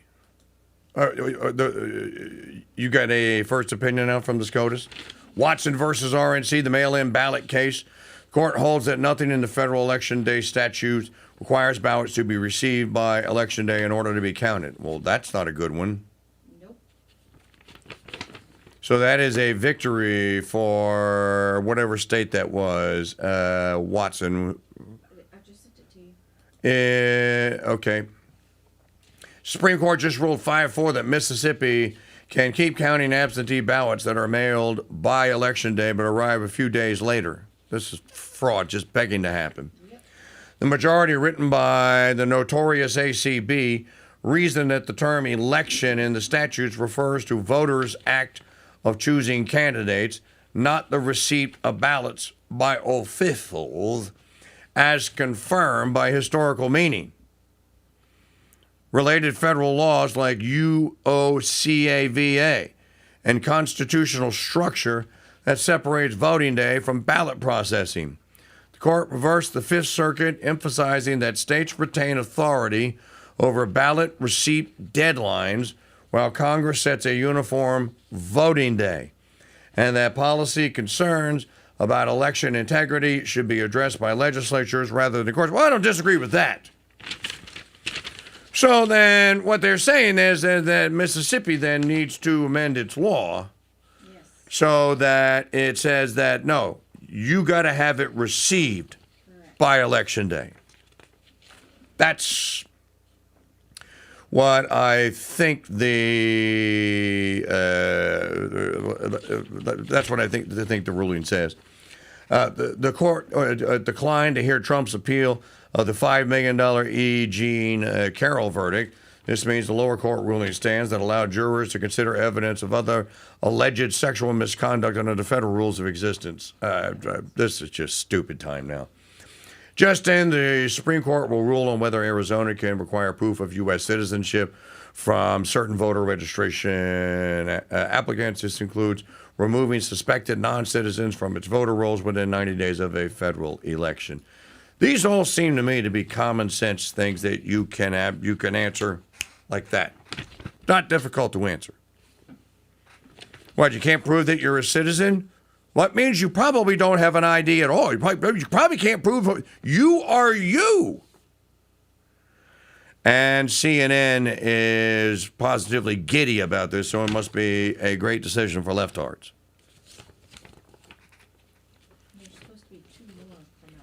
We'll stick around for a minute or two because there's supposed to be 2 more coming out. Back to the telephones at 844-527-8723. Don't forget to go and get your, that is my silver. You know, silver's going to be all chinked up by the time I mail it to someone. That's my Troy pound of silver at second place in a Win a Pound of Gold contest. You got until Thursday to buy tickets. Why not do it today and tell a friend and then use your affiliate link to tell 10 friends, and if they all respond positively and buy a ticket, you get a second one free. And all you had to do is send a stinking email out. Go to winapoundofgold.com. Winapoundofgold.com. Yes, Dr. Tom. Next up here on the Mike Church Show. How you doing, sir?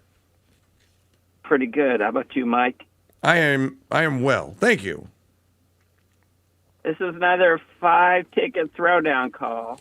And so people better pony up to the bar and throw it down. 5-ticket throwdown. There were a couple of people that did respond positively and did go and do the 5 tickets, because if we get 1,000 people at 5 tickets, that's halfway there, right? Yeah. I'd like to see some doubling time, 24-hour doubling time, 1,000 to 2,000, 2,000 to 4,000, and 4,000 to 8,000. Yeah, that can happen. Well, if enough people respond and they use their affiliate link, which is easy to generate, and it's already generated for you. You don't even have to do it. You just got to click the affiliate tab and copy it, and then send it out to a friend, family member, or enemy. Yeah, absolutely possible. It's doable. Yeah. That's good. Good. Yeah. Little comedy for Monday morning Zionist trivia. Do you know that Jared Kushner and Steve Witkoff have the same middle name? I did not. It's spelled E-F-F-U-N. Effin. Are you serious, Clark? Absolutely not. All right, I didn't think you were. Yeah, but whenever I hear Witkoff and Kushner going somewhere, I just use their name. Yeah, they're effing. Oh, I get it.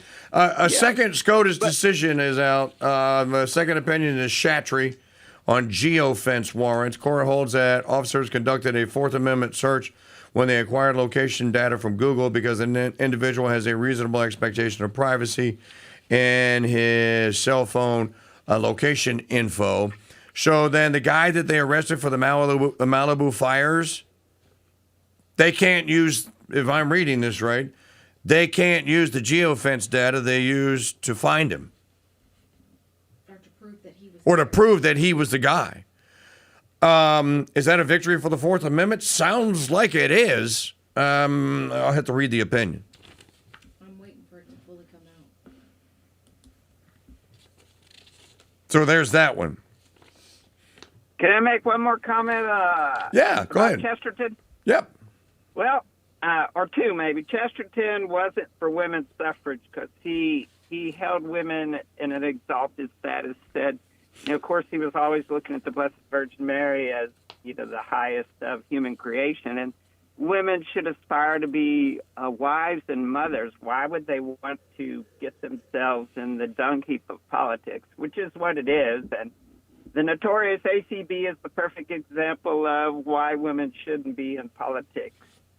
Or because she's a political animal as much as she is a judicial animal. And the fact that she wrote this majority opinion. Now, I haven't read the opinion. So if the court is just saying that you're going to defer, that they're just not going to interfere and they're going to defer to a state law that is constitutional, okay. If writing a permission slip for ballots to arrive a month after an election has been held because the state says that we can hold the date open, well, I just think that's the stupid season. And how can you sue over something that's just on its surface is just so wrong? And again, I hate to use the word, but so stupid. What's even the point of fighting it at that time? Yeah. And then I wanted to say that I did email you a suggestion for a guest by the name of Paul List, and he's a self-taught philosopher. He reads Aristotle and Aquinas. He wrote a book called Mount Doom. I'm looking at it. It's right there on the counter. Mount Doom, Paul List, and Ali Ghaffari. Yeah, and he was on, surprise, he was on Mike Adams and Natural News talking about it. He's basically saying because, Tolkien actually was asked to be part of the code-breaking program, and he was with Alan Turing a little bit, and then punched out as quick as possible. And that all-seeing eye, the eye of Sauron, is the AI. And I just want to make one point about Peter Thiel. I believe his grandfather was a Nazi scientist. So Peter Thiel and Palantir. There's a reason why it's called Palantir. So, and we all know that. Interesting. All right, Dr. Tom, thank you very much, and appreciate your support of the WinAPoundOfGold.com contest, too. I'm just waiting to see if you're going to get is there another opinion coming, or are they done? They're not done. They're just coming out super slow this morning. Okay, so, well, you know what? Can we play a digital media file while we're waiting? Because if the Barbara decision comes out, I want to be on to talk about it.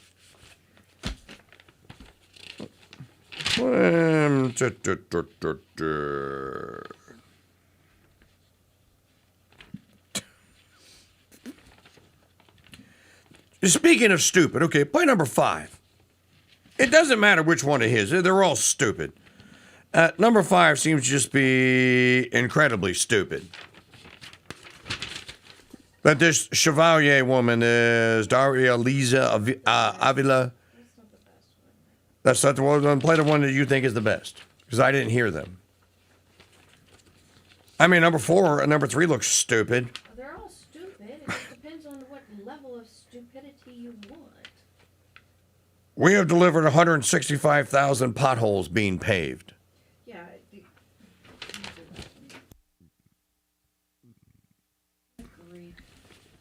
Okay, let's hear the potholes. Republicans are going to make you the poster child for the Democratic Party. Let them. We don't have to ask ourselves what life looks like if a socialist wins. I won last November, and over the course of these last 6 months, what we've delivered for working people are the very things we were told were impossible.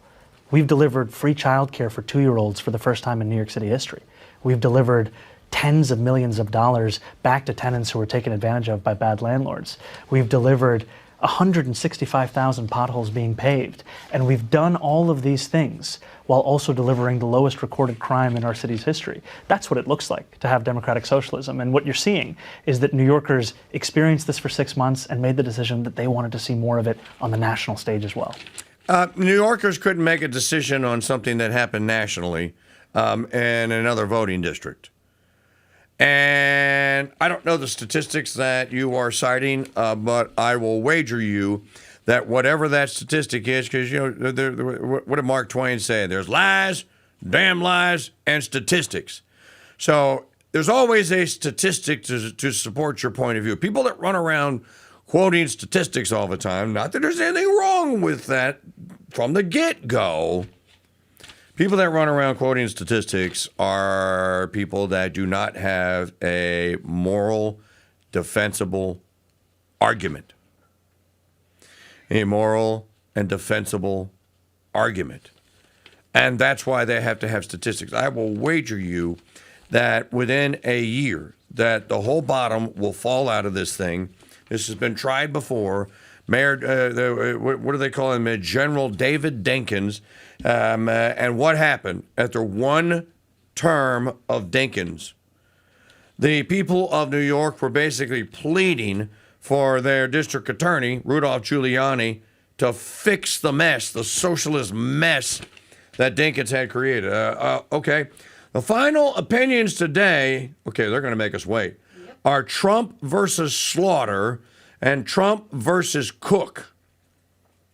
In Slaughter, the court holds that the FTC's for-cause removal provision is contrary to the separation of powers enshrined in the Constitution and overrules Humphrey's executor. In Cook, the court denies Trump's effort to remove Fed Governor Lisa Cook from office while litigation continues. Now, people are going to say, this is the worst decision ever. He can fire whoever he wants. It's a true story. He can. But if there is litigation that is going on, then you have to let the litigation play out, is, I guess, what the ruling says. So, just thinking out loud. Folks, we've moved the contest drawing date. Nothing else has changed. Or you can buy tickets for one more day. WinAPoundOfGold.com. Go use your affiliate link. If everyone listening right now uses their affiliate link and sends it out to 5 people that they know, and if just one of them clicks, then we have a whole a brand new situation that we don't have today that we will have tomorrow. And look at your odds of winning. What Dr. Tom didn't say when he's going to buy 5 more tickets, that means he's got 10 now. What he didn't say is he has 10 chances at right now, 1 in 900. That's really good odds to win $48,000 in gold. So, if the inertia, if you will, if the velocity of the ticket sales doesn't pick up, think of the odds that you have to win today. I mean, my Lord. They better pick up. Maggie says they better pick up. You're right, they better. So, WinAPoundOfGold.com. WinAPoundOfGold.com. And don't forget, second place is right here. I show it to you every day now. I show it to you. I let you hear it. You want to smell it? I'll let Buckshot smell it. It's right there. 12 silver rounds. That is 1 troy pound. To give you an idea, we'll put that in scale, of silver. These are the exact coins. So and you know what this is worth today? You know, because I calculated it on Saturday when I did a little video on it. $780. Right here. Yours for coming in second. For me pulling that ticket or whoever pulling that ticket that determines who's in second. And the third is, of course, the bourbon, the rare bourbon and mixer basket. Fourth is a $500 gift certificate to Ammunition Depot that you can use. And fifth is whatever Sensus Fidelium Press is going to donate to and determine how many fifth place winners. You're all winners, though, because you're supporting independent broadcasting right here on the Ethics and Broadcasting Network and through the Crusade Radio Guild and the Mike Church Show, which does not exist without very aggressive fundraising every year. And then continuing to work to grow the membership bases. You know, you can become a subscriber today. You could do that too. MikeChurch.com/join to join us as a subscriber. This free daily preview is going to end, by the way, on Friday. When we come back from after the July 4th break, we will go back to behind the paywall. That's audio and video. If you're not a member, you're not going to get this show other than a brief preview that we broadcast every day. So those of you that have gotten used to watching it, you need to go and become a Dude Nation Metal member today. Also at MikeChurch.com/join. That's /join. Have a safe and blessed remainder of this wonderful feast day of Saints Peter and St. Paul. Tomorrow is again the martyrdom of St. Peter and St. Paul. And you can listen to Sister Maria Filomena's take on St. Peter today at crusadechannel.com/saint in the Saint of the Day reading. If news breaks out today, we will break in. Have a safe and wonderful, blessed remainder of the Feast of St. Peter and Paul. God bless you and Mary keep you. He's got the truth on his side. The liberals can run, but they'll never hide. He's a friend of Mr. Madison as he fights all leftisms. He supports our troops over there, stands up to the kooks from care. He's the king, dude, of the nation of dude. Red, white, and dude.